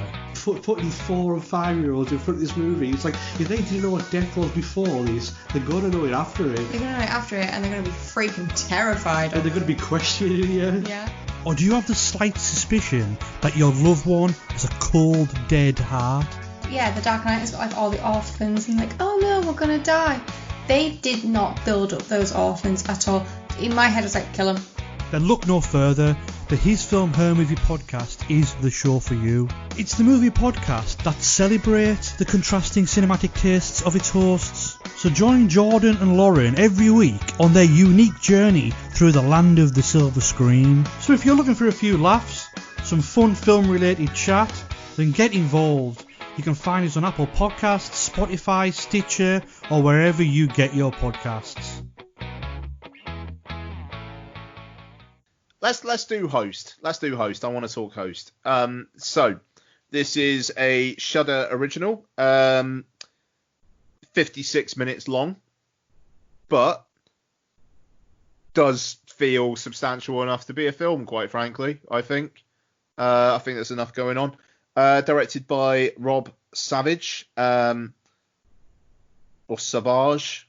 I'm sure it's Savage, but Savage sounds better. Just to kind of go off topic for a second. Isabel was talking about boys the other day, and I was like, God, I bet it fucking reeks of Lynx Africa when you get together with like your boy friends, doesn't it? And she She was like, none of them wear Lynx Africa. I was like, they try to push it though, aren't they? And she was like, yeah, but nobody would wear it. I was like, so what's the scent of choice? And she was like, oh, that's sauvage. And I went, sausage? And she was like, what? I was like, sausage? And then I showed her the picture and she was fine. Sorry, it reminded me. Go on. Brilliant. I wear the same fragrance as 16-year-old boys. Amazing. I was thinking as you were saying this, I was thinking, don't do it. I've never smelled it. I'm sure it's beautiful. It's really nice. That's the thing. Anyway. Ian's question life now. Sorry, Ian. Slightly. I don't know. I'm down with the kids, I suppose. That's nice. Fucking hell. So yeah, host. So stars: Hayley Bishop, Gemma Moore. My phone's just gone fucking mental. I had the cast up a second ago and it's gone. Caroline Ward. Thank you. Who else we got? Celine Baxter. And Radina Grandova. Very good. So, this is, actually in full disclosure as well, Rob Savage is a friend of Brad's, who's obviously a friend of the show. But this thing's been blowing up Twitter all weekend, and it kind of feels like something that's not necessarily putting a spotlight on it. There's plenty of people talking about it, but, so... take what I say in particular with a pinch of salt, but Mark and Becky don't have as much of a connection to Rob. I barely have a connection to the man, even though I talk about his dog on Twitter quite a lot. His dog Potato is the best. So this is a film set entirely on a Zoom call. It's like your Unfriendeds and whatnot, but it's set in the time of coronavirus. And some uni friends have gotten together and they are doing a seance. One of them doesn't take it very seriously and shit goes south quite fast. Becky, what do you think of Host? I really fucking liked it, to be fair. Obviously we all watch a fair amount of horror, and I think there's a certain amount of desensitization that happens when you watch that many horror movies, that they just stop kind of getting to you. This really, I found it really scary. Like, there was points where I was like, that kind of tense, that I was like, it made me feel kind of emotional. Like, if I had to have an outlet for my emotions right now, I'd probably cry. I'm not scared. Like, it sounds stupid, but I found it really, really fucking scary. Which is great, because that's what it's there to do. It's a horror movie. I would be hesitant to see this in a cinema, as much as it would be great to watch it with other people also being scared. Like, I wouldn't want to embarrass myself. There was a number of points where I was like about it, wasn't there? Yeah. It was, yeah. I really enjoyed it. It was really, really good fun. Really good fun. And do you know what? To say that it was all done as like a Zoom call, although who in their right fucking mind would sit and do a seance in a dark house on their own? You just wouldn't, would you? I've done Ouija boards before. Bloody millennials doing their fucking Zoom seances. I don't know, we're millennials. No, I don't subscribe to that bullshit. I don't recognise your bullshit. Coordination. Gen Zers. We'll fuck up. We'll shit on Gen Zers. Yeah, I wouldn't. I might do a seance in a group just to kind of see what happened at a push, but absolutely fucking not in a house on my own. No fucking way. And that girl's ironing board falling over all the time. She should have fucking put that somewhere else, shouldn't she? Silly bitch. That's just there to scare her. That's just asking for trouble. Asking for trouble, yeah. But yeah, no, I thought it was really good. And I think what was good was like the scary bits. A lot of it was like something grabbing someone from off screen, so you just kind of saw legs flying out of the way and not actually what had grabbed them. It was, they didn't have to kind of have a monster as such, because it was just the effects on the people. I think there was only one point where you saw it, and I think that was when it was Teddy, was it? Yeah. Yeah. But like the bit where his fucking girlfriend gets grabbed and like raised up in the air like she's hanging, that was. I mean, it felt like he really copped for it, despite not like being much of a part of it. He had a man bun, so it's his own fault. He did have a man bun, yeah. So there we go. I need a vape pen, so fuck him. Oh god, that creepy fucking music box. Oh, yeah, no, never have a music box. Porcelain dolls, music boxes, just never have them because they are bound to get haunted. So yeah, that was my thoughts. Really loved it, and I will watch it again because I wanna look for more without just being scared. Nice. Oh, brilliant. Mark? Yeah, I really liked it. It's really effective. It's freaky. I don't think I watch a lot of horror, but I don't think I ever get really desensitized to it. I'm very easy to scare, and that's I think why I really like horror movies, because I find them easy to scare, and I like that I get scared easy by them. That I jump out at them. That even a bad jump scare still gets me. Oh, I love a bad jump scare. Even if I know it's coming, I'm still there going, oh no, don't fucking do it, don't fucking do it. That one in fucking Sinister where she stood behind him gets me every single time. No, one in Sinister that gets me is the one where he goes through the loft hatch. And it's just there. Oh, no, it's when she stood on that fucking chest of drawers behind him and the camera pans round and she's just there over his shoulder. Ooh. So I like that. I was a little bit apprehensive at first because I've not got on as well as you two with like things like Unfriended and Searching and things like that. These set on a screen movies. But it's ballsy to do this and not try and pad it out to like 70 minutes. Yeah. You know, to not add another 14 minutes and go, we can do this, we can do this. It's very much, it's as lean as it fucking needs to be. And I dig that about it. The only way they could have padded it out, though, was to pad out the beginning. Yeah, and by that point, you'd have been, you never get long enough. You automatically open up with going, you're concerned about these characters. But you don't get to spend too long with them that you can actually start to go, well, I hope that fucker dies. I hope that fucker dies. And a little bit the Gemma character, you do kind of hope she dies a little bit. But I think you're supposed to hope that she dies a little bit. Yeah. I thought, while I remember, I thought it was magnificent that it just fucking ends on that your free Zoom call has ended screen. That was brilliant. Love that.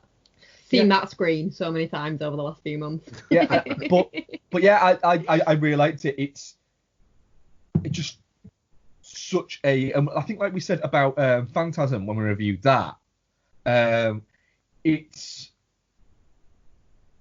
clever filmmaking in a sense that here it's right. Rather than having an idea and then making it happen, it's having limitations to what you can do can sometimes make you so much more creative with what you can do rather than having unlimited ability to create. Means that you're actually losing creativity because you can reach for everything.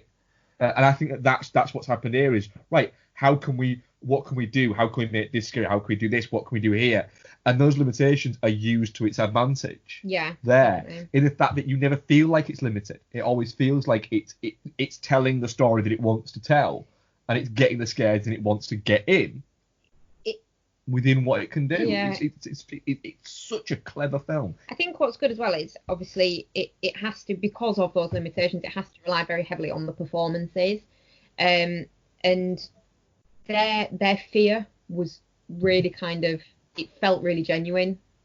And that kind of, it sucks you in. Same as like I said with when we were talking about it, I think them being scared is more scary than what's going on. Yeah. Ian, what do you think? Yeah, it's a really good way of putting it. That Bex. I mean, it's I thought it was really impressive. I've seen it twice now. So I watched it on Friday and then I watched it with Donna on Saturday. The first horror film she's seen in a number of years. So that was interesting. She had a ball with it as well. It's as tight as a duck's arse. Wouldn't cut a second from it, but wouldn't necessarily add anything either. Like you say, Mark, you could add more and kind of make the characters more sympathetic and whatnot, but there is also an argument for what's the point? I like the way you run the risk of making them more, in trying to make them more sympathetic, making them more simpering, and I think it straddles that really well and gets the balance of it really well. Do you reckon it'll be one of those that in a few years' time, though, when we've all collectively just denied that 2020 happened, and it's talking about like masks and staying apart and all this kind of stuff, and we'll just be like, that was a crazy time. Yeah. I don't know. But I mean, it gets the whole, we're all like kind of like by ourselves as much as you're like together with people online. The fact that when all this stuff happens, they can't really help each other. Like Gemma goes to help out Hayley, and there is a little bit of them kind of together at the end, which is nice. But that the whole, they're making jokes at the beginning about like kind of like, oh, I broke that lockdown, oh, I'm going to tell on you, blah blah blah. But when things get serious, it's like they don't really have anyone else to help them. I will say the second time round, I think just in terms of looking for stuff in the background, I think I made a mistake of not looking for stuff towards the start of the film. Apparently there is stuff before the seance begins, and I was just assuming that it would only really kick in when when the demon is let in. So maybe there's an indication that it's there beforehand. I don't know. But if you do watch it again, that's something to look out for. But yeah, I mean, I think it's really interesting. I mean, the fact that it was constructed basically in 12 weeks, and the way that it plays like a insanely contemporary piece of horror, like socially aware horror filmmaking, but also has a really nice way of just doing a grab bag of scares, particularly in the second half of the film. There's an awful lot of stuff that Rob Savage and the writers Gemma Hurley and Jed Shepard are throwing at the screen here, and it sticks. That's the thing. You've got the going up in the loft and looking for the scary stuff. I mean, I take it you guys saw the feet dangling when she went up. Yeah. Which was cool. I like the way you see it one way, you don't see it the other way. It doesn't pay attention to itself. But then you've also got really fucking interesting ideas like that zoom background repeating. Yeah. And their kind of dawning realization of what they're seeing, and then just the sudden like her hitting the camera. Brilliant. The fucking mask face thing. Was that Emma? Yeah. Yeah. That her little section was probably the scariest for me, with the mask, and then she fucking like throws the flower and then the footprints, and then oh my god, when she throws that fucking sheet and it lands on something, honestly it really got me that bit. Because it was so close to her as well. Yeah. I'm watching it again, And this is the thing. It's like you look at The Invisible Man earlier this year, and you've got the bit where she chucks the paint over, and then you see him there. It's a similar scare, but just like how close it is very, very scary. The fact that with The Invisible Man, there's a sense that for me there's a sense that there's going to be something there. It just happens quite quick, and the edit's good there. But also just the lo-fi nature of it, like it's I was going to agree. Incredibly impressive that this all happened, and Savage wasn't on set with any of them. He was directing entirely through like video call and whatnot. A lot of the effects were basically, I believe anyway, they were told how to like kind of do all this stuff basically, and then obviously you've got some computer imagery going on as well.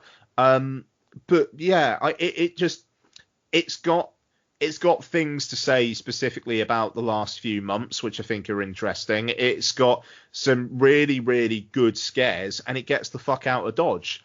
Yeah, I mean, I've really genuinely impressive bit of work. Yeah. And the fact they're working with Sam Raimi next is fucking like, wow. You know, I mean, that is going to be something. Yeah, I think it's a cracking time, and congratulations to everyone involved for the attention it's getting. You know, it's yeah, really strong. I think just back onto what you were saying before, I think with Invisible Man, that kind of that Hollywood sheen creates like a certain sense of unreality and a certain distance from it. This being, you know, their internet being laggy and the whole like, oh, you know, I didn't hear what you said, and like it was like a real Zoom call. That lack of polish made it more relatable. Yeah, no, exactly. I mean, it does. You know, there's an element of feeling like you are watching actual people, and I mean, like that, the way the Zoom call thing comes up, like saying like you got a minute left, and then the call ends. I mean, if this was done via Microsoft Teams, then it would be much longer, and it might be worse as a result. You know, but the fact that they're you know, they've used Zoom, and it's so realistic to Zoom, and the credits at the end as well. Yeah. Like just a really nice touch. I mean, for these kind of like on-screen horrors, Unfriended Dark Web and this are like my two. Like I like Unfriended, but Unfriended Dark Web, nasty fucking bit of work. Yeah. Yeah, I don't like that. You don't like that? No, I fully checked out with that one. I think you should give it a rewatch. To be I'm fair. not going to. Is that the one where he gets killed because he stops? He basically decides to stop on his bike in the middle of the fucking road rather than the path like a normal person. I think so. Yes, it is and that. Fucking Russell Crowe runs him over, just going. And oozing fat out of his paws. Yeah. Just fucking throws a big gulp shake out back at him. Thing is, at least like John Goodman, when he's hulking around being John Goodman, looks like he's clean and he wouldn't be sticky. Russell Crowe, when he's doing his John Goodman, looks like it smells a bit. John Badman. And just on Unhinged, 1 second, because we forgot to mention the line, how's this for a courtesy tap at the end. Brilliant bit of work. But no, yeah, it's I kind of just ended there, I think, really. Very, very good bit of work. Really glad they're getting the attention they deserve, and yeah. It feels definitely like not one shit. shot of the Dead-esque to me, like some of it's just come out of nowhere and he's just fucking magnificent.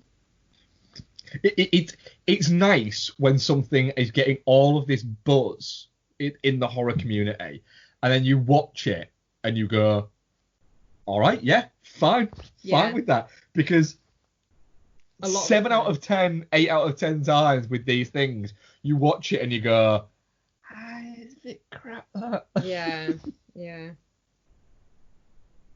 Yeah, so I was quite happy with that. It's definitely not shit. Oh yeah. It's really good. Yeah. Really effective. Yeah. How was the poll? Definitely not shit, 86%, and touching cloth 14%. Oh, that'll do. Yeah. So I'm quite good with that. Yeah, nice. Okay, moving on. Mark, Bex, what have you been watching this week? Not a great deal this week, have we? No. We've been watching a lot of Sons of Anarchy. We have been watching a lot of TV bits this week, which is very bad of us. But we did watch Interstellar on IMAX. And yeah, I mean, we're going to do the commentary that we're doing this week is Dark Knight Rises, isn't it? Yes, it can be. Yeah. Or Interstellar. We're gonna do one of them, aren't we? we want to play with time a little bit, as Nolan wants to do. So I don't know. It's up in the air, I think. Yeah. What do you think of Interstellar on IMAX, Bex, first? It's. I mean, I said to you before we went, didn't I? It's not my favourite Nolan movie. It's possibly my least favourite Nolan movie for various reasons. I actually really enjoyed it on rewatch. It's a lot better than I remembered. It was good seeing it on IMAX because I think the scale of the movie lends itself to IMAX. There are certain bits that irritate me, but I think some of them are intentional. Like the Anne Hathaway's character being really fucking insufferable. I think she's kind of supposed to be. Yeah, she is. She's supposed to be an academic that's only ever grown up with academics, and often around male academics. So the way that she asserts other people that she doesn't see as on her intellectual level is she comes across as a bit of an arsehole to them. It wasn't the bit of an arsehole bit that annoyed me, actually. It was the fact that she's supposed to be an academic and then she's totally led by her emotions. Yeah. And she's a bit fucking pathetic and wet with it. Because like a lot of academics, she is all the intelligence in the world, but no actual little social skills. That's what she's supposed to be. So yeah, so she still annoyed me, but less so as it went on. Like, she got less annoying. I think after they just weren't going to Fuck Buddy's planet and they were going to Man's instead, she got less annoying from that point onwards. Yeah. And I know you think I'm stupid for it bothering me, but that do not go gentle into that Dark Knight thing being over and over again. It's said three times. It's not said 3 times. It is said 3 times. I counted it. It's said 3 times, and it's because it's supposed to be inspirational and then becoming the ramblings of mad men. All right, I get that, but it annoys me. But you let it annoy you because you decided it annoys you. No, it just annoys me. Right. But yeah, little gripes really against the how good the film itself actually is. But yeah, I still, it's not his strongest, but I liked it a lot better for seeing it again. What is his strongest out in your opinion? Give me a minute, I'll have a look, because there'll be ones I've forgotten of him. You do your bit. It looks amazing in IMAX. I was quite taken with how much of it isn't just, because you'd think with Interstellar in IMAX it would just be the big space bits would be the big, it's not as much set piece I suppose within this movie, but the space bits would be the bits that would be in IMAX, but it isn't. There's a lot of the emotional beats are in IMAX. So Murph running out of the house to giving the speech where she's trying to get him to stay, that's in IMAX, and then her running out of the house is in IMAX. You know, there's so much more in that than you're expecting. That it's not just right, here's the action bits on a bigger screen, and then anytime anyone's talking we'll bring it back down to standard screen format. It was still right, fuck it, you know, we want to get this bit across, bang, here you fucking go.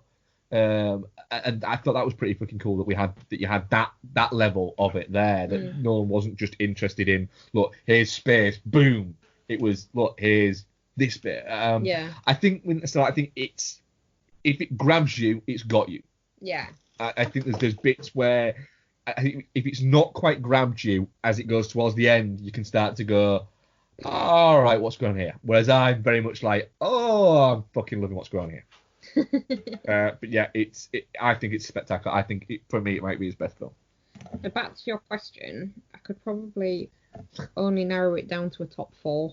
That dog is fucking huge. It's massive. What, top 4? Yeah. Of 10 films? Yeah. Because they would all swap places. So Inception's great, Prestige, Dark Knight, and Memento are all ones that I really love. Cool. Fair enough. What have you watched anything on your phone, Bex? Probably have, but fucking Letterboxd's not working, and I rely on that. I go, right, brain, you don't need to remember that anymore because Letterboxd's got it, and it's not working. Because Letterboxd is down, you can't remember. No. I've watched the majority of What We Do in the Shadows with Isabel, and she is finding it fucking hilarious. Nice. So, there's that. She very much liked the cat thing.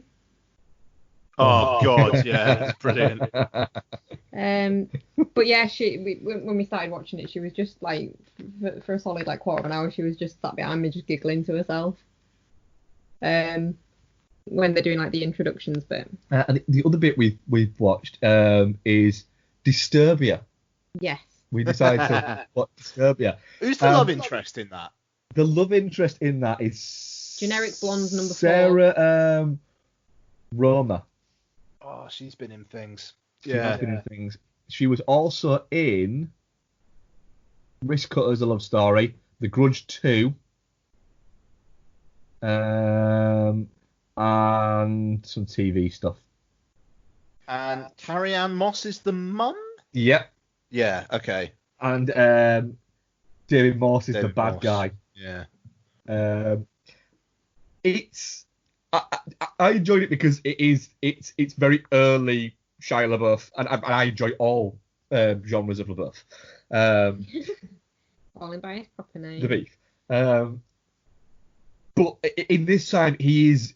You can see there's a meme doing a thing at the moment, which is not a meme as such. I got a question doing a round on Twitter saying what performance from somebody did you see that's really early in their career that made you go, that person's destined for stardom? And Shia LaBeouf in Constantine comes to my mind in that. Yeah, that's a good shout. Because you look at it and going, he is so charismatic as a performer. And he is in this. You can see why they picked him for Transformers. Because he is fun, he's charismatic, he's got a great patter to him. He has that ability to chatter, and there's definitely something there. It's too long, this movie. It could be 10-15 minutes shorter. It goes too batshit at the end, but not batshit enough. Yeah. So it's not quite crazy, but it's like, wait, they've gone down to the basement and then down to another level that's flooded? What's going on? Why not? Basement. Basement, yeah. It's like, how many different fucking lower levels has this house got? But yeah, I actually quite enjoyed it, and I'm actually thinking about watching Eagle Eye, the DJ Caruso movie that they made after this, within the next couple of days. Yeah. I'm doing a bit of a beef off. A beef off? Yeah. We're doing a beat off. Beef off. All right. Beat off to the beef? I mean, I would. He's a handsome man. He's not really, is he? Yes, he is. I disagree. Yeah. He's still somebody I'm very much pulling for Shia LaBeouf. Yeah. And I always have been. Shouldn't have done that fucking shite Indiana Jones movie though, should he? No. No one should have been involved in No that. one should have been involved in that. What time? I actually quite like Wall Street Money Never Sleeps. Of course you do. Ian, what have you been watching, bud? So I've had a bit of a mixed one actually. Rewatched Fallout after you guys talked about it last week. Hell of a, it's a hell of a film is Fallout, isn't it? Like, duh. Good. Sorry? Pretty fucking good. Yeah. Just for me at this point, the best Mission Impossible film. Oh yeah, definitely. I think the Macquaries and the original are pretty high up there, to be fair. But yeah, it's a hell of a film. Really, really looking forward to the next one. Read last week that they're wanting to blow up a over a century old bridge in Poland for the new one. And it's like, blow that motherfucker up. Let's go. They've got permission. Yeah. Oh, they've got the permission. Brilliant. They've got permission, but then like locals are complaining. Yeah. The thing here. And the guy that's given permission is like, but it's not like an ancient monument or anything. It's just a disused fucking derelict bridge. Yeah, we can use the money from the shoot to build a bridge that works. Yeah, no one uses this bridge. It's not like a bridge, what is it, that anyone goes to? They're just being sniffy about it. But they're being sniffy because they're going to use the money to build another bridge, and they don't want another bridge. Right. Blow up the bridge. Yep. Yeah. Blow it up. The only thing now is that we're going to watch this one. And it's going to be like, but I want to see Tom Cruise go in space. And we know that's coming. Yeah. But yeah, Fallout. It's fantastic. I really like Sean Harris as like the lead bad guy with supplemental bad guys. You know, that's brilliant. His reaction in the car Yeah. when it first gets pulled off is brilliant. The fact he doesn't say anything. He just what? I went for a pee. I don't care. The fact that he doesn't say anything, he just kind of looks at him as like. And then later on, when you notice it's Elsa, he's like, "That's interesting."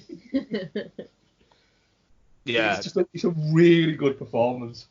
That's the thing. It's like he keeps it all kind of in, and then Henry Cavill, as soon as he's revealed to be the bad guy, is like properly like, "I'm the bad guy, and these are my reasons, and you're a dick, Ethan." And whereas Sean Harris is more just like, "I'm going to kill you, and I'm going to make everyone you love suffer." Yeah, I love the contrast, and I kind of hope that it keeps up in the next one. Hopefully, the next one still hits next year. We shall see. But yeah, I watched the Simpsons movie for some reason. It's fine.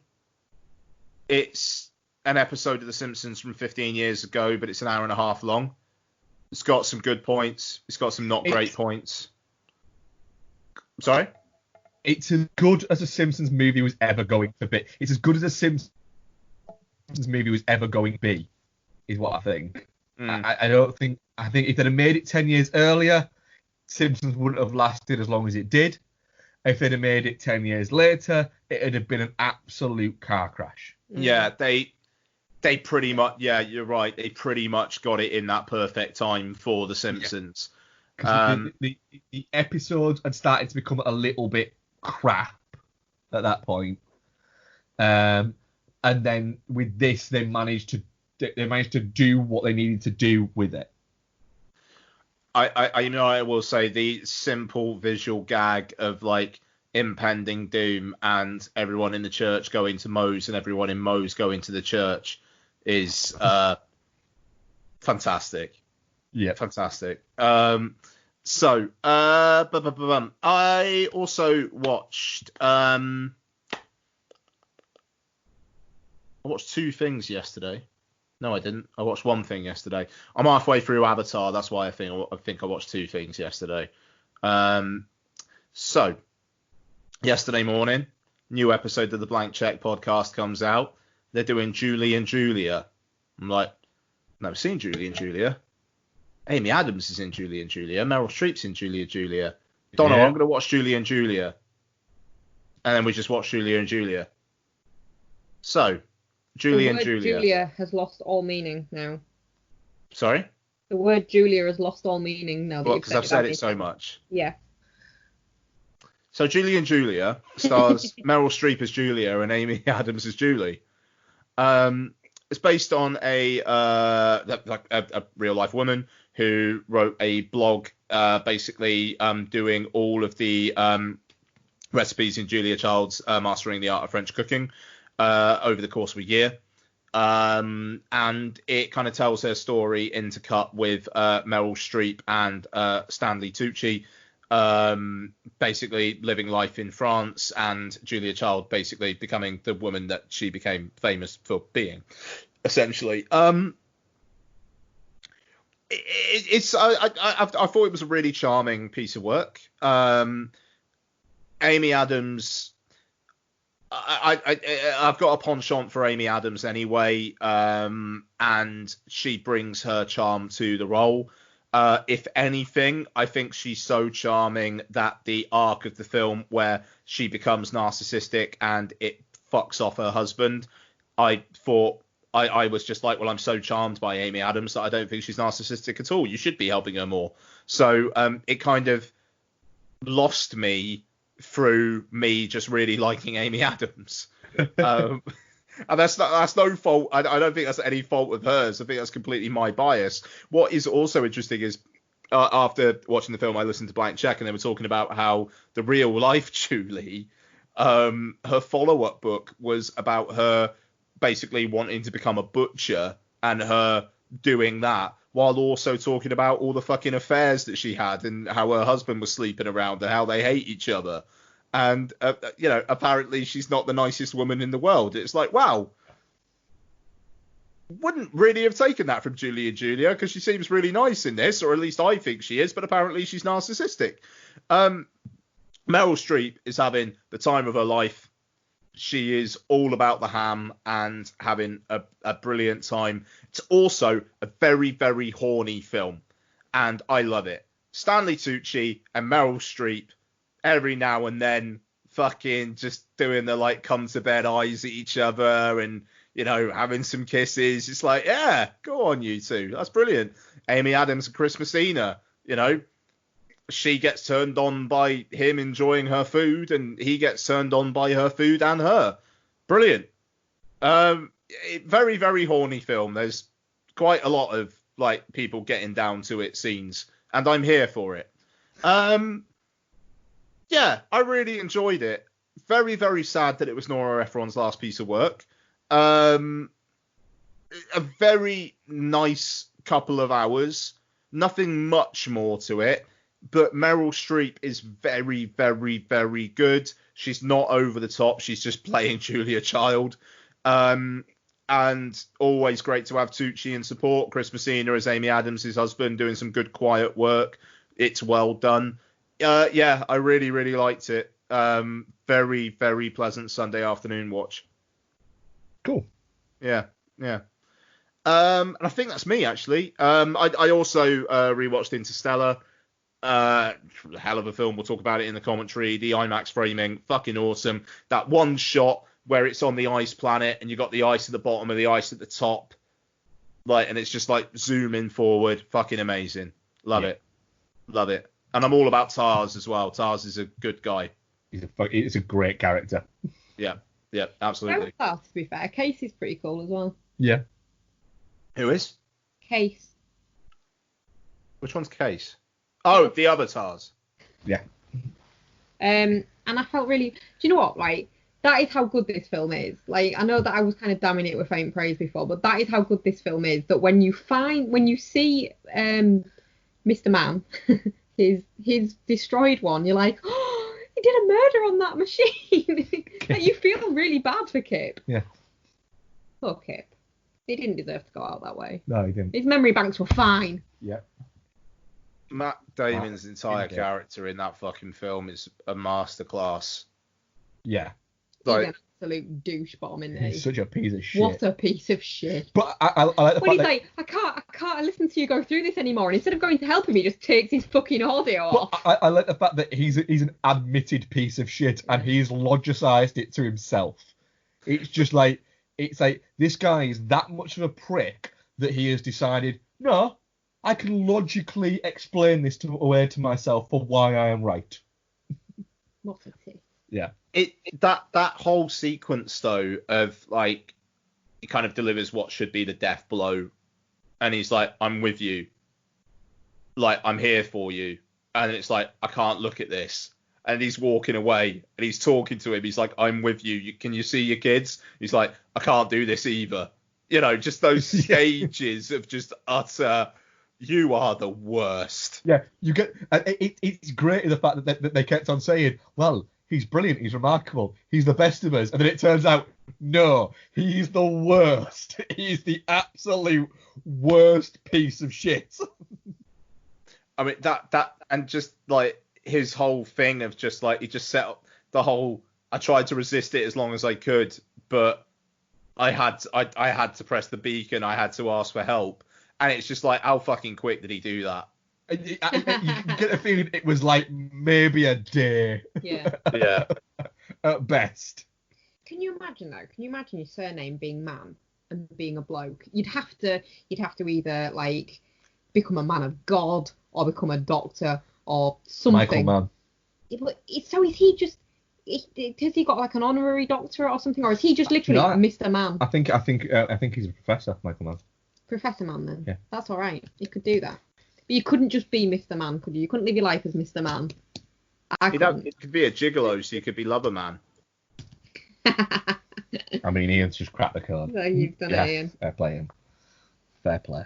Now that I've cracked the code, let's have some questions if we have any. We didn't get any, no. 2 weeks in a row, people don't like us. Rick, are you alright? Genuinely, I'm starting to worry a little bit. Not once for Ricky, you. are you okay? Are you okay? Are you okay, Ricky? Sorry. Oh, that's disappointing. Yes, we got no questions, unfortunately, yeah. So, So, we gave you last week off, guys. This week, get your fucking shit together and ask us some shit. next week,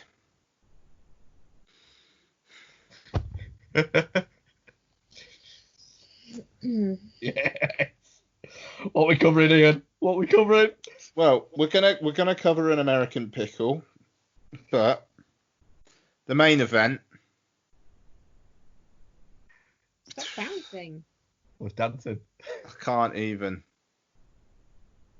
It's Double David A. week on Film Bastards, where we're going to be reviewing The Tax Collector, Damn fucking right we are. but That we're would be- also going to do a retro review of Sabotage. Yes! Oh man, Inception's showing in IMAX. Yes, it is. Yep. Sabotage. Yeah. Yeah, Sabotage. So look forward to that. You better add. What? Look forward to it. You've I'm going to G myself up now. Patreon.com/Film Bastards. I'm going to do my surprise commentary at some point. I'm waiting for the right moment, but we are going to do a commentary for Interstellar. It is episode 5 of Nolan Chat. So I think we're going to mix things up and do Interstellar and then swing back round to Dark Knight Rises. Or maybe we'll do The Prestige or Dunkirk or Insomnia. Who knows? But we do know that we don't have a lot of time to fit in 5 films. We literally have 4 weeks. 3 weeks on Wednesday, sir. 3 weeks to Wednesday to fit in 5 movies. And it's not like any of them are under 2 hours, apart from Dunkirk. I believe Insomnia. in you guys. This is Dunkirk, The Prestige, Interstellar. Yeah, 5 films. Fuck.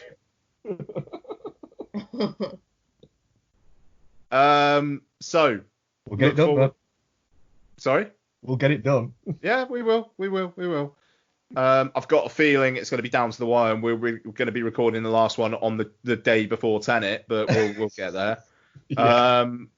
We're podsyndicate.com, home of the Iron sequel, Chinchroga versus Punter, What's on Tap, his film, her movie, Entertainment Landfill, fucking yeah. All good shows. All good shows. Give them all a listen. Lend them your ears. Other than that, what an experience it has been. We have all been back at the cinema. We'll all be back at the cinema next weekend. What a treat. Stay safe, everyone. Wear your fucking masks. Aside from that, maintain social distancing and try and live your fucking life. It's okay out there. Just be careful. Yeah. Love to you all. Good night, Mark. Good night, Ian. Good night, Becky. Good night, Ian. Rage against the dying of the light. No, What? stop it.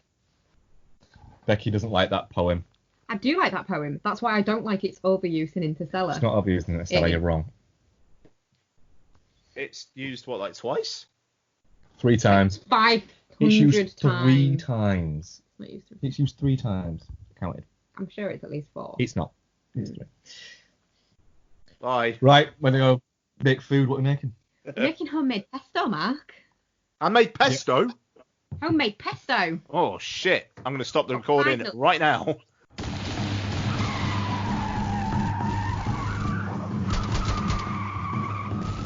This podcast is part of the Pod Syndicate family.